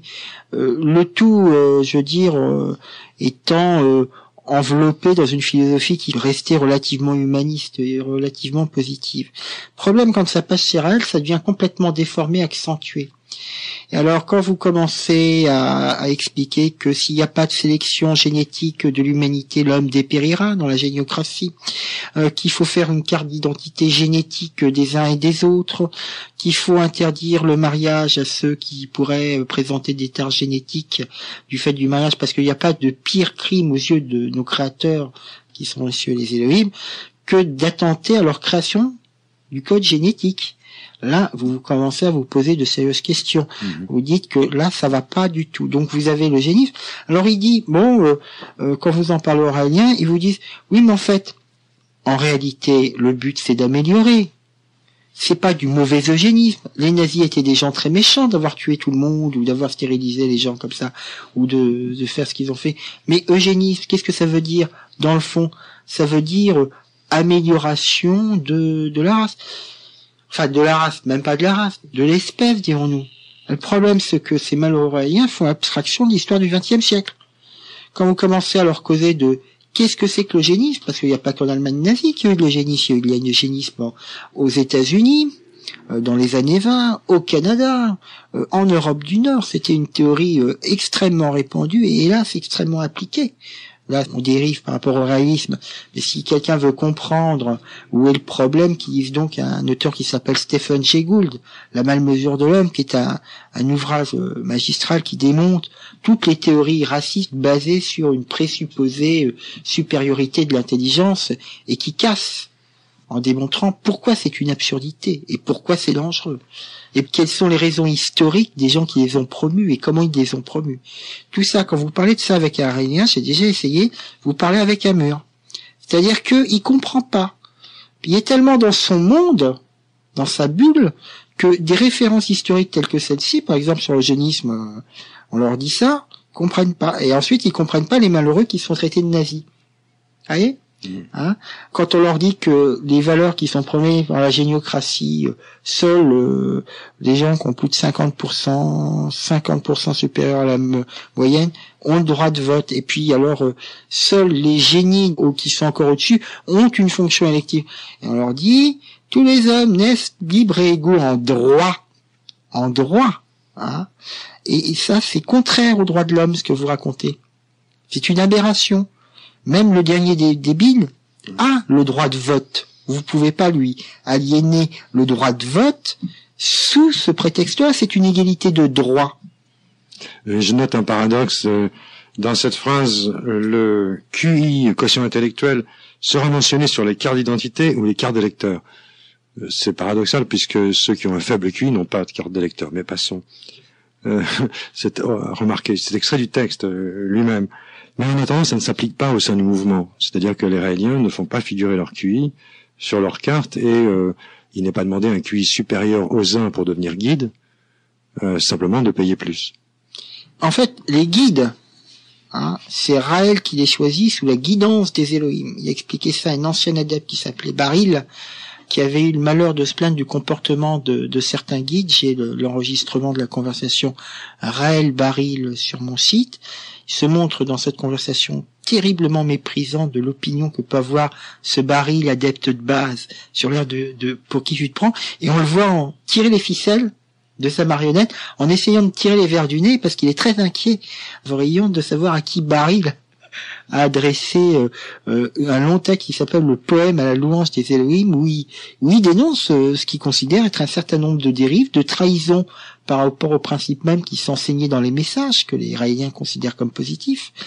Et à un moment, il lui dit, je cite de mémoire, que mettre en cause l'autorité des guides, c'est mettre en cause sa propre autorité, et c'est aller contre les Elohim, puisque c'est des Elohim qui choisissent les guides par l'intermédiaire de Raël. Oui, bien sûr. Mais ça, c'est un plan faux cul. Imaginons Raël, dans sa chambre de bonne, pond cette théorie. Il est condamné à vendre 5000 exemplaires toute sa vie, et rien de plus. Supposons qu'il est chargé de cours à l'université. Bon, il se fait renvoyer par le recteur. Et le problème est réglé. Ça s'est vu récemment pour d'autres. Mais l'intervention des Elohim, donc des extraterrestres, Papa m'a dit, le Créateur transmet à travers moi, ça c'est porteur, et ça lui ramène des foules. Or, il n'a en aucune façon rencontré certains de ses visiteurs. Pour rentrer simplement dans un tout petit détail, vous savez, les Elohim, ils ont 25 000 ans d'avance. Hein. Ça se voit pas dans les découvertes et les inventions qu'ils pourraient lui transmettre. Alors d'où ils viennent les 25 000 ans d'avance des Elohim? Ils viennent tout simplement des ouvrages de Sandy et des ouvrages de le Power Trench. Mais simplement, ni Sandy ne disait pas que les Elohim, ils avaient été créés il y a 25 000 ans. Non, les hommes avaient été créés il y a 25 000 ans. Pour Sandy, les extraterrestres arrivent et l'homme est encore dans les cavernes, sort d'une période de glaciation, et les extraterrestres, qu'est-ce qu'ils font? Ils réaménagent la planète pour la rendre vivable, d'accord? Hein? Simplement, dans son ouvrage, ô combien rigolo, le livre qui dit la vérité, on en arrive à une absurdité si on prend pas en considération le fait que les 25 000 ans viennent de Sandy. Pourquoi on en arrive à une absurdité? Parce que il y avait, donc le président des Éternels explique à Raël qu'il a 25 000 ans, d'accord, et que c'est lui qui a dirigé la création sur Terre. Donc, comme il précise par ailleurs dans un autre de ses ouvrages que ça s'est passé il y a 25 000 ans, quel était l'âge du capitaine quand il est arrivé sur la planète pour diriger la création? 0 ans. Et ça c'est parce qu'il lui manque 1000 ans. Les 1000 ans du fait que dans la théorie de base de Sandy, les 25 000 ans en question, c'est une avance technologique, d'accord, mais ils sont arrivés il y a 23 000 ans et ils ne préjugent pas de la lignée du temps. Il n'est pas créationniste, lui, d'accord. En plus, il y a des imperfections qui sont assez rigolotes. Sandy, c'est un auteur dans Théorie des anciens astronautes, et qui est, je veux dire, la théorie des anciens astronautes, c'est un mix entre de l'ésotérisme et de la science réinterprétée dans l'ésotérisme. D'accord? Et Sandy a toute une théorie qui est basée sur la précession des équinoxes. Chaque cycle des équinoxes, quand on passe d'une ère à l'autre, l'ère du poisson à l'ère du Verseau, etc. Le cycle de l'équinoxe, c'est 25 920 ans. Mais si vous voulez avoir l'équivalent d'un jour, vous divisez par 12 et vous arrivez à 2160 ans. C'est pour ça que dans son texte, Raël, qui a lu divers auteurs, dit un jour dure environ 2000 ans. Mais ça l'empêche pas de se planter dans sa définition du jour, parce que il confond le jour astronomique avec le jour de l'équinoxe. Sa définition du jour, c'est au jour de l'équinoxe, quand on se laisse sous le même signe. Il utilise le signe. C'est-à-dire, qui dit signe zodiacal. Sauf que du zodiaque, il n'en parle nulle part ailleurs dans son bouquin. D'accord? Donc, il a forcément lu l'un ou l'autre pour que le mot signe apparaisse et qu'il ait une définition qui soit fausse sur un plan purement astronomique. Une absurdité parmi d'autres. Alors, résumons-nous, le message, c'est que il n'y a pas de Dieu. Ouais. Il nie la divinité du Christ, il nie l'existence du péché, il prononce un refus absolu de l'autorité et de l'infaillibilité de la Bible. Voilà, il exige que lorsque ses disciples passent par son baptême, sa forme de baptême à lui, son baptême raélien, il renie leur religion, un acte d'apostasie donc. Mais il élude chaque fois, en permanence bien sûr, l'origine des Elohim. Il pousse le problème à l'infini.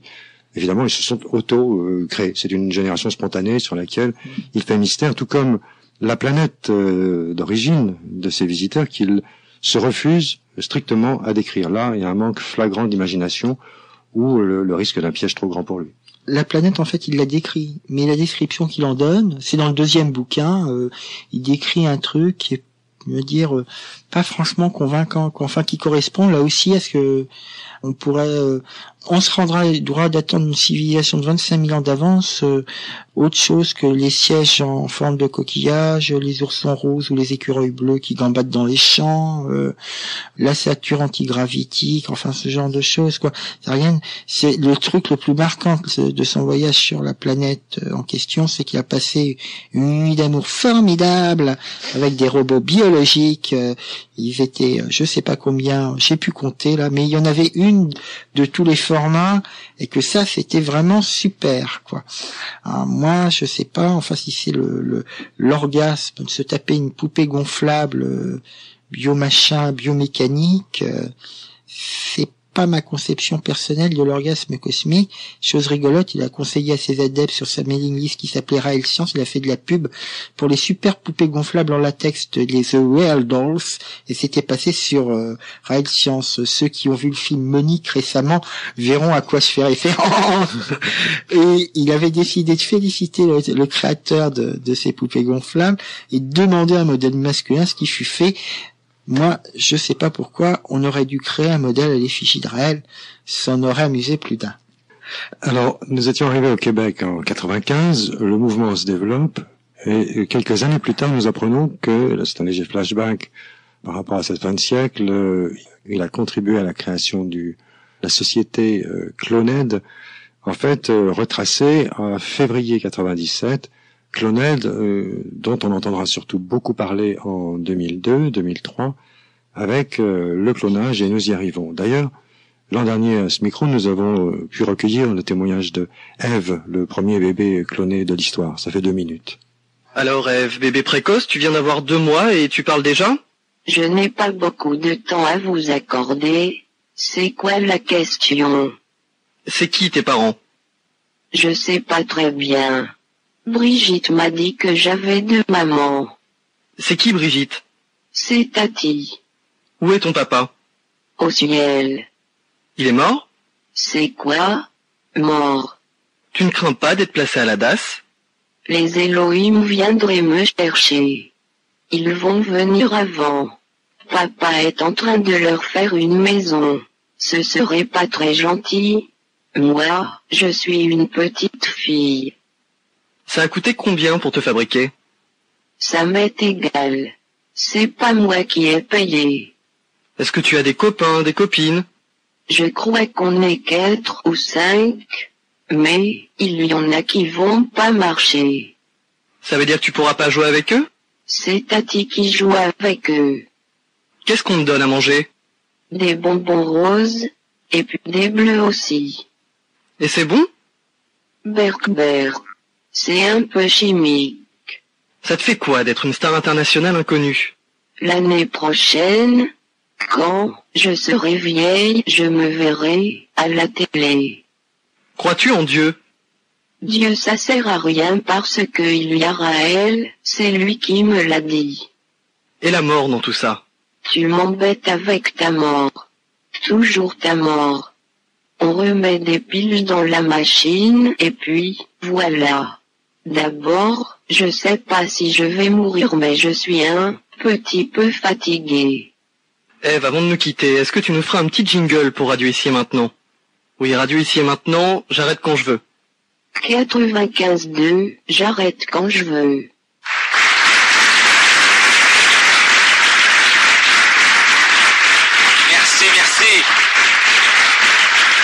Merci. Mais de rien, Raël. Le plaisir était pour nous.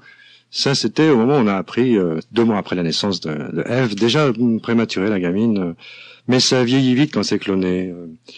Donc, notre invité, Xavier Martin Dupont, on va évidemment aborder donc les activités ou non-activités de la société Cloned, accusée par ses bailleurs de fonds d'ailleurs de laisser aller, de ne pas vraiment bosser pour le pognon qui leur a été confié, avec des labos constitués de briquet de broc aux États-Unis, aux Bahamas.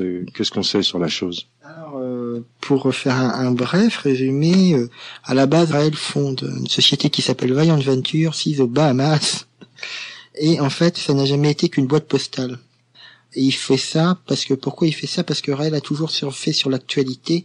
Et dès qu'il a vu la malheureuse brebis Dolly arriver au devant de la scène, eh bien, ça lui a inspiré quelque chose. Je vous laisse deviner pourquoi.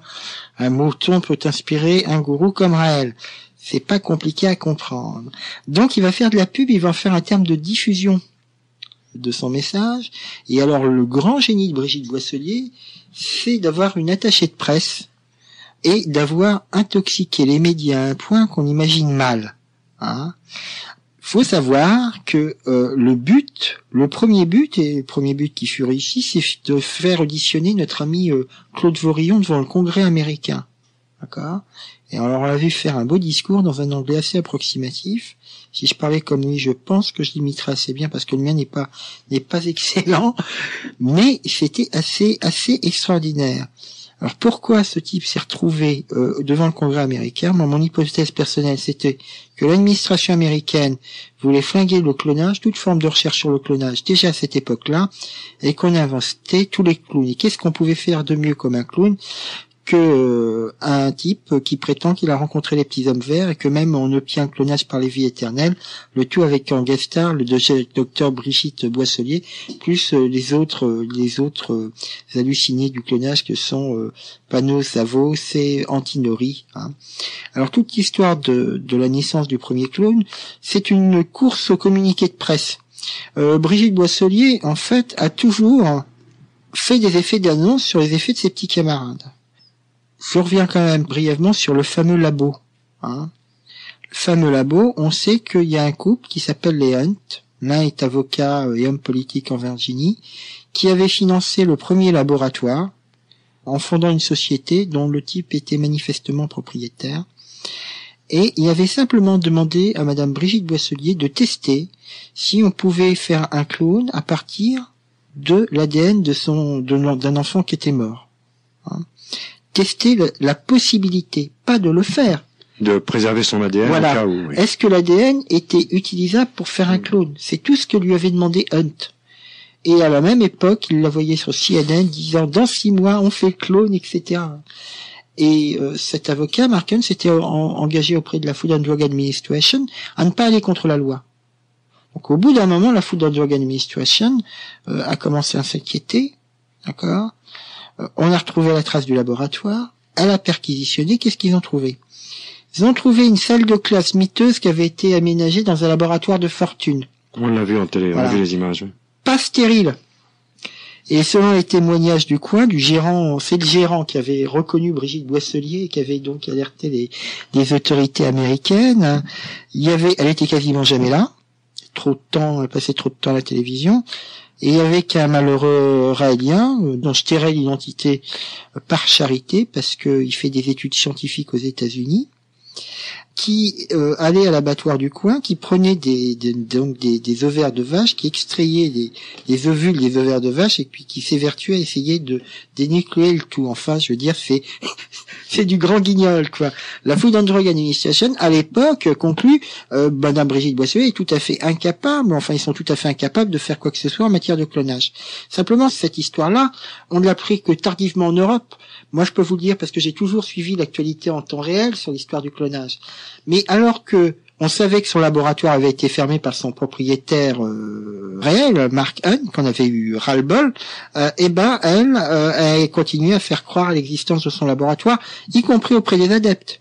C'est-à-dire qu'on sait que le laboratoire a dû être fermé au début de l'été, par exemple, et pendant les stages d'été, ils avaient droit à une visite virtuelle du laboratoire, les adeptes, pendant les stages. Pour être virtuelle, la visite, elle était virtuelle. Il n'y avait plus rien. D'accord ? Et entre le labo de Nitro et le nouveau labo, dont on a vu quelques images au lendemain du clonage, il n'y a rien eu. Il n'y avait pas de labo. Alors moi, je veux bien qu'elle ait fait les clones. Au lendemain, excusez-moi, du prétendu clonage. Du prétendu clonage, oui. Oui, parce que on le voit assez bien, pour faire sa grande campagne média, elle s'est fait une belle coupe de cheveux d'enfer. J'avais retrouvé une photo dans le Las Vegas Gazette machin. T'es mignonne comme une américaine, Oncle Vernier et compagnie. Bon, alors, elle a un peu voyagé, la coupe a un peu souffert, mais on voit bien qu'elle n'a pas la même coupe de cheveux qu'elle avait avant. D'accord ? Donc, quand on nous fait ces nouvelles images dans le soi-disant nouveau laboratoire de clonage, bon, c'est toujours le même grand guignol. Vous pouvez passer le doigt, il y a marqué peinture fraîche, quoi. Tout est neuf, hein. Elle rentre là-dedans, elle joue à la scientifique. Alors, elle a une blouse blanche, mais avec un beau pull angora. C'est super, ça, pour travailler toutes les saloperies dans un endroit qui est supposé être stérile. Puis le truc, c'est, on s'approche d'un microscope, et puis on regarde, et puis on voit rien dans le microscope. Hein. Alors, où est localisé le nouveau laboratoire en carton-pâte ? On sait pas. Moi, j'ai sur cette vidéo du du nouveau laboratoire, qu'on a donc diffusé sur le site de Cloned. J'ai montré ça à un Canadien qui lui a dit, c'est bizarre parce que les portes là, machin là, ça ressemble franchement à ce qu'on fait au Québec. Les consommables, ils travaillent dans le paramédical, c'est les mêmes. Donc d'ici à imaginer qu'ils ont fait un pseudo-laboratoire du côté du Québec, il n'y a qu'un pas que nous ne franchirons pas. De toute façon, c'est du théâtre. Le problème, si vous voulez, c'est le suivant. Tant qu'on fait semblant, pénalement, en réalité, on risque rien, sauf si quelqu'un à qui on a pris de l'argent commence à venir réclamer son argent. Le problème, c'est que c'est une opacité financière totale. Pour vous dire, la journaliste canadienne qui a écrit un bouquin qui s'appelle Journal d'une infiltrée du mouvement, elle s'est présentée comme une donneuse de vues. Après s'être fait faire Ange de Raël. Et quelle est la première réaction qu'a eu Madame Brigitte Boisselier? C'est de lui faire signer un engagement de confidentialité en son nom propre. Il n'y a pas le nom de la société sur l'engagement. D'accord? En son nom propre. Et si on cause et qu'on porte préjudice à Madame Brigitte Boisselier, on lui donne $1 million. Donc ça, c'est une donneuse de vulve qui, entre guillemets, raélienne, Ange de Raël, etc., qui est supposée signer ça. D'accord? Ils font signer la même chose aux gens qui veulent cloner un chat, ou aux gens qui voudraient cloner un enfant. C'est le même qu'ils envoient. Hein? Et tant que vous n'avez pas signé l'engagement de confidentialité, qui en fait ne vous lie qu'à Brigitte Boisselier, vous n'obtenez rien, aucune autre information possible. Bon, maintenant imaginez que tous les Raéliens qui sont dans le cercle aient signé cet engagement de confidentialité vis-à-vis de Brigitte Boisselier pour être dans la fameuse équipe du labo Pipo de Cloned. S'ils causent, ils doivent $1 million, Brigitte Boisselier. C'est ça la morale de l'histoire. Il y en a pas d'autre. Hein. Le secret, de toute façon, tous les Raéliens qui ont participé à ce cas, même s'ils ont rien fait, même s'ils savent que c'est pas vrai, ils peuvent rien dire. Ils ont trop peur. Hein. Parce que c'est impressionnant un papier comme ça. En France, le papier, je peux vous dire que il ferait rire le tribunal, donc je veux dire tout le monde rirait. Aux États-Unis, moins. Aux États-Unis, un avocat. Moi, je sais que au moment où il y a eu l'affaire Cloned, j'ai contacté l'avocat américain qui a tenté une action, Bernard Siegel. Puis je lui ai donné toute information utile pour lui expliquer que c'était pas la peine de perdre son temps à chercher un truc qui n'existait pas. Il a mené des investigations parallèles et est arrivé exactement à la même conclusion que moi.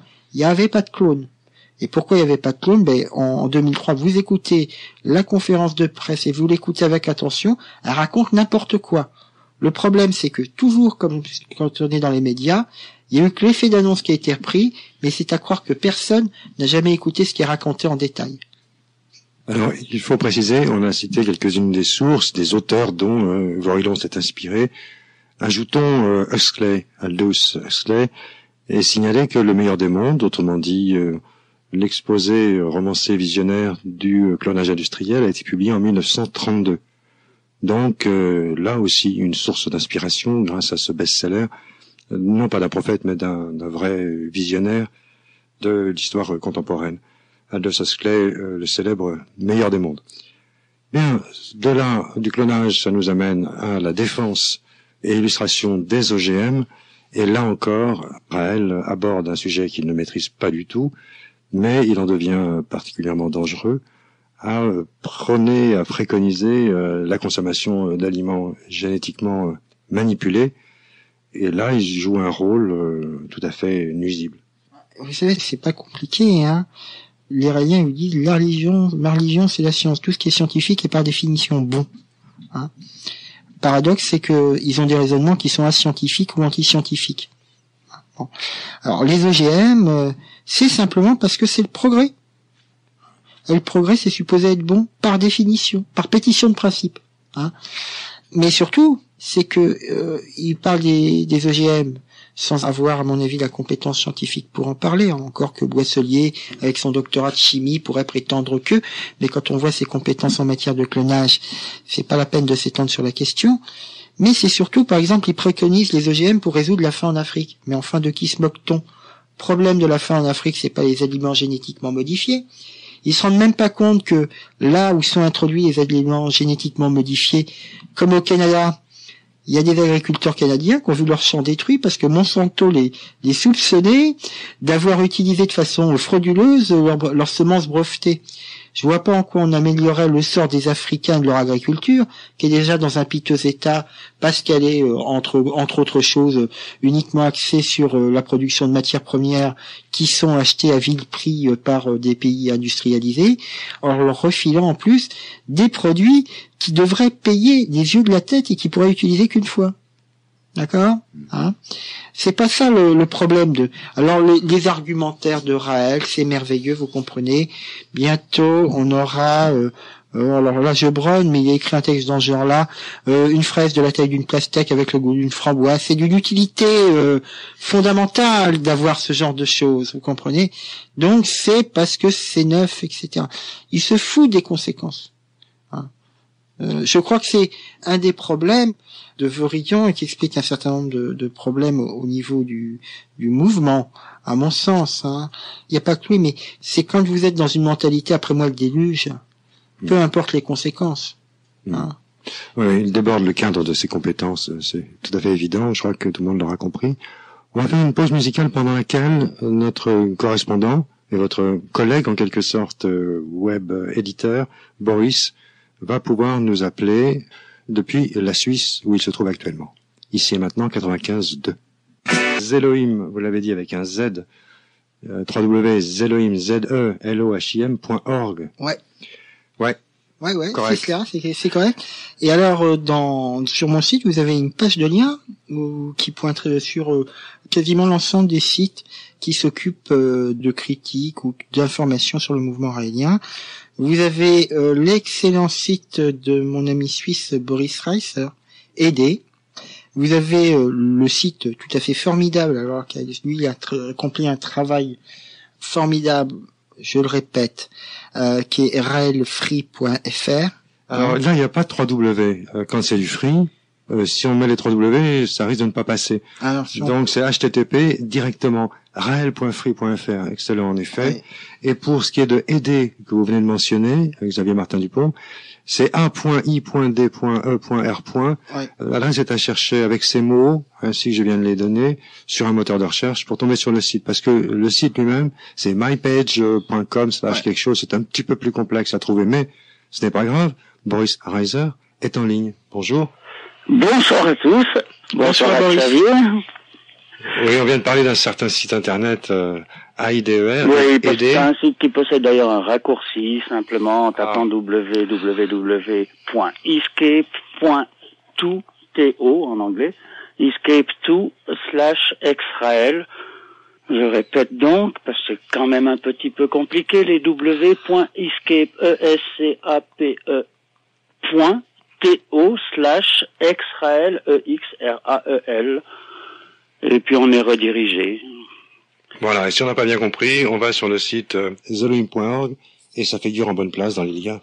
Voilà. Dans les liens recommandés. Tout à fait, bien entendu. Alors Boris, auditeur de longue date de la radio, mais là, on est heureux de t'accueillir, non pas seulement comme auditeur, ni récent ni ancien, mais comme spécialiste du monde de Raël.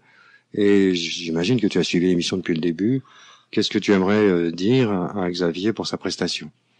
Eh bien, que c'est presque un chef-d'œuvre, parce que, en réalité, démontrer que toute la pensée et tout le message de Raël est abracadabrant amène à avoir un discours automatiquement décousu, parce qu'on doit parler de Noé, de Adam et Ève, des bombes atomiques, et puis du clonage, et puis de tout ça, et puis en définitive, on est obligé de démontrer par l'absurde en permanence que tout ce qui... Mais pour démontrer que ce message ne vaut rien, on est obligé en même temps d'expliquer le message. Et puis ça ne peut se faire que sur Radio Ici et Maintenant, comme vient de le faire Xavier maintenant pendant 1h30. Sur aucun autre média, une telle analyse ou une telle démonstration peut être faite, alors que si on parle de la secte raélienne, il n'y en a que pour quelques mots, et on ne peut pas imaginer l'univers mental que tous les Raéliens ont à vivre à partir du moment où ils acceptent les premiers dogmes de pensée. Ils entrent automatiquement dans la croyance à tout le reste. Ça signifie qu'en fait, pour en tout cas la moitié de ceux qui entrent dans ce genre de mouvement, ils revivent exactement la même aliénation que la religion qu'on a rejetée en 68 et dans les années suivantes. La religion à l'ancienne. Un raélien vit la mauvaise conscience parce qu'il a en permanence le contact télépathique avec un E.T. Elohim qui le surveille avec son ordinateur omniprésent et omniscient. C'est exactement la religion à l'ancienne qui culpabilise les gens et qui les réconforte à chaque fois qu'il y a le curé, le gourou et les assemblées. Alors Boris, que peut-on trouver sur ton site qu'on ne trouve pas sur zelohim.org? Les deux sites ont globalement le même message, mais disons que le mien, c'est un site sur lequel je ne me prononce pas, je n'ai pas de grande théorie, je ne fais que d'exposer un nombre incalculable de documents émanant directement du mouvement raélien ou étant des documents qu'on a fait plus ou moins secrets, comme les actes de fondation de la fondation raélienne, les papiers de séance de tribunal au Canada que Raël avait eu dans un procès contre Flammarion. Il y a 57 pages de compte-rendu de tribunal qui sont hallucinants à lire, de voir à quel point Raël tient son mensonge de rencontre avec Dieu, avec Lucifer, dans une soucoupe volante. Il raconte ça à un juge canadien qui devait être mort de rire, mais toujours est-il que c'est une séance de tribunal, tout devient une séance de science-fiction. Tout est enregistré. Ce site, donc, permet de consulter... quiconque fait une recherche sur Raël trouve sur ce site les documents que les Raéliens doivent signer pour leur baptême, pour leur enterrement, pour leur testament... le testament préécrit par le mouvement raélien de 4 pages. Tous ces documents-là peuvent être retrouvés facilement sur le site grâce au menu. C'est un mouvement que je connais depuis le début. Quand Raël a édité son premier livre, moi j'étais un enfant gâté qui avait pu acheter tous les bouquins qu'il voulait dans les 15 années précédentes. J'avais lu tous les livres dont on a parlé ce soir, plus au moins 200 autres. Sur ce genre de trucs bizarres, les soucoupes volantes, les fantômes, tous les remparts. Enfin bref, j'étais au top niveau de la connaissance de ce qui existait en culture alternative à l'époque. Et quand j'ai lu le bouquin de Raël, les plagiats dont Xavier vient de faire l'exposé, les plagiats des bouquins de Jean Sandy ou les plagiats sur les dessins ou les événements racontés par Adamski, pour moi, étaient des évidences. Donc je voyais une arnaque intellectuelle depuis je prononce le mot, une arnaque intellectuelle complète avec ce bouquin. Pour moi, Raël est le plus mauvais produit de la contre-culture des années 70 françaises. Oui, tu peux dire ce que tu veux, de toute façon tu es réfugié en Suisse. Je suis réfugié en Suisse, Raël est mon voisin pendant les 2 mois qui vont venir, puisqu'il s'installe en Suisse pendant 2 mois chez son cher curé suisse, guide raélien depuis 25 ans, qui était un ami à moi. J'ai donc constaté un bouquin édité en 75 comme une arnaque intellectuelle, un plagiat, puis 10 ans plus tard constaté qu'un mouvement existait et qu'un de mes amis en était devenu guide. Et puis ce mouvement-là a disparu de mon horizon comme un petit mouvement marginal de l'époque, sans aucune importance.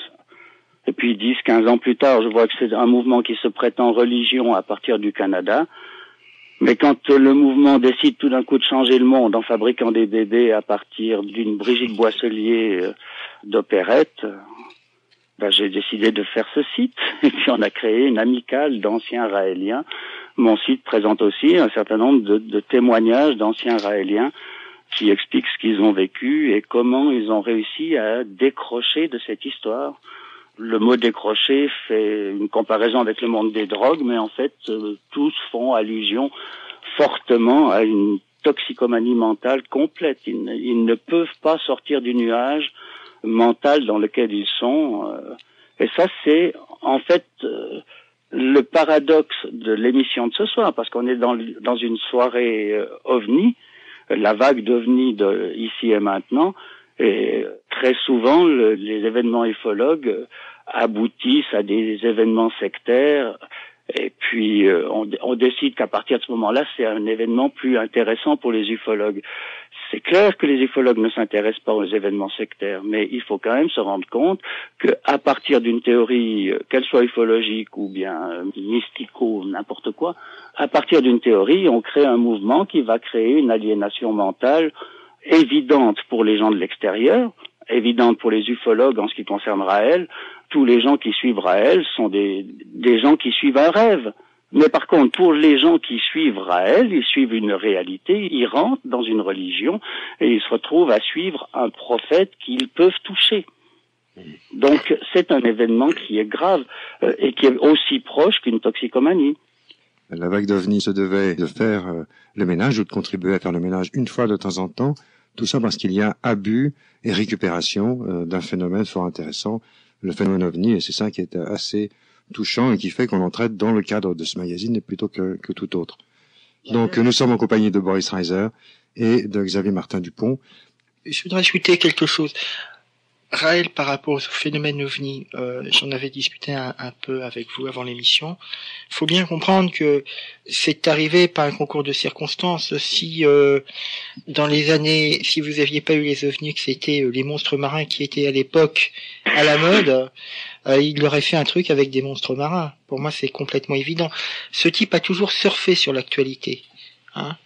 C'est pas pour rien que, à l'époque où il a commencé à chanter, il se prenait pour Brel. Brel, c'était ce qu'il y avait de plus populaire. Ensuite, l'image du coureur d'auto, aussi de ces années-là, c'est Michel Vaillant et compagnie, La Belle Vie et les Filles. Avant de parler du clonage, il a surfé sur les bébés éprouvettes. D'accord? Quand on a parlé de Dolly, il s'est mis à parler du clonage. Il a aussi phagocyté le transhumanisme. Vous savez, les gens qui pensent qu'on peut transférer son esprit dans une machine et survivre de cette façon-là. En permanence, je veux dire, parce qu'il a toujours compris qu'il fallait être à la pointe des médias. C'est ça qui explique à la base qu'il soit intéressé au phénomène OVNI. Boris ? Oui, effectivement, Raël, c'est quand même quelqu'un qui change d'image en permanence depuis le début de sa vie, mais enfin depuis le début du trip raélien, il a changé de visage. Il a d'abord un visage d'instituteur ou de notaire de province quand il écrit son livre, il devient un hippie, il devient un Jésus, il devient un diable tout noir, et puis il arrive au Canada, il devient un ange tout blanc. Il change de nom tout le temps, comme l'a expliqué Xavier tout à l'heure. Il était simplement le frère de Jésus à partir de ses bouquins, mais au bout de quelques années, il devient le Bouddha, il devient le Mashiach attendu par les Juifs, le Mahdi attendu par les musulmans, le prophète africain. C'est un transformiste complet. Et c'est son futur qui est inquiétant, parce qu'à n'importe quel moment, il peut devenir un personnage qui n'est plus du tout un rigolo pour les ufologues, mais qui peut devenir un personnage autant inquiétant peut-être que Homme ou enfin que tous ces gourous qui tout d'un coup pètent les plombs et donnent des ordres aberrants à leurs suivants. En tout cas, en ce qui concerne Raël, pour les ordres aberrants depuis le début de l'existence du mouvement, il n'a pas cessé, si ce n'est qu'il n'y a jamais eu d'ordre aberrant, agressif ou violent ou destructif, mais ça pourrait venir à n'importe quel moment. Bien, ici et maintenant en 95.2, La Vague d'OVNI, une émission produite par Didier Deplège, Alex à la réalisation. Nous étions en compagnie de Xavier Martin-Dupont. Il est temps de conclure. On va rappeler le site internet qui nous a servi de référence. C'est www.zelohim.org et ça s'écrit Z-E-L-O-H-I-M. À partir de ce site, dans la page des liens, on peut trouver très facilement accès à rael.free.fr ou le site de l'ami Boris Reiser, avec lequel nous étions en duplex de Suisse tout à l'heure, aider, A-I-D-E-R. Donc, il est temps d'aborder une conclusion.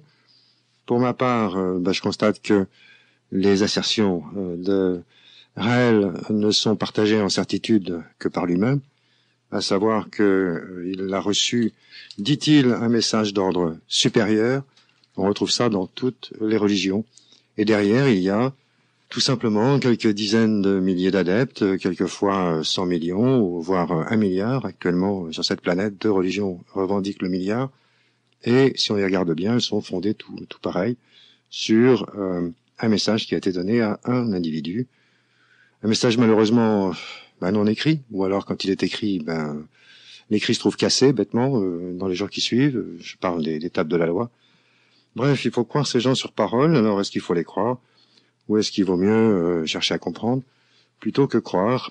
On peut mettre Raël, comme tous les prophètes, dans le même sac. C'est assez peu scientifique de convaincre autant d'adeptes, ne serait-ce qu'en convaincre un seul, simplement en disant les dieux m'ont dit, pas de chance, à toi ils t'ont rien dit, mais t'as qu'à me croire, ils me l'ont dit à moi. Pour une secte à l'âge scientifique en tout cas, c'est assez faible et je suis encore étonné que ça marche. Et je demande donc votre conclusion, Xavier. Eh bien, j'irai dans le même sens que vous. Alors, avec une petite synthèse pour les auditeurs. Bon, Brigitte Boisselier a dit « La religion, c'est ma science ». Bah, on voit dans les faits ce que ça donne. Les Raéliens disent « Nous sommes une religion athée ». C'est une antinomie dans les termes. Et ainsi de suite. Les Raéliens disent que sont pour les droits de l'homme, mais prônent la géniocratie.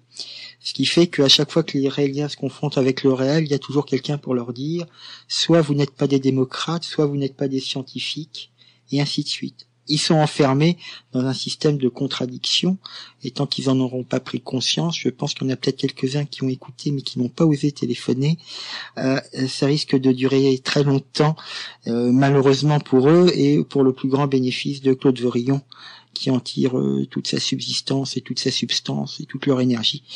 Personnellement, je trouve qu'il y a peut-être d'autres causes dans lesquelles s'investir, des façons plus utiles de passer son temps, et on peut toujours croire que les extraterrestres nous ont créés, après tout, pourquoi pas, sans être obligé d'adhérer aux écrits de monsieur Claude Vorillon. Voilà. Telle sera ma conclusion. Merci. Et donc, la suite sur ce site régulièrement mis à jour, zelohim.org.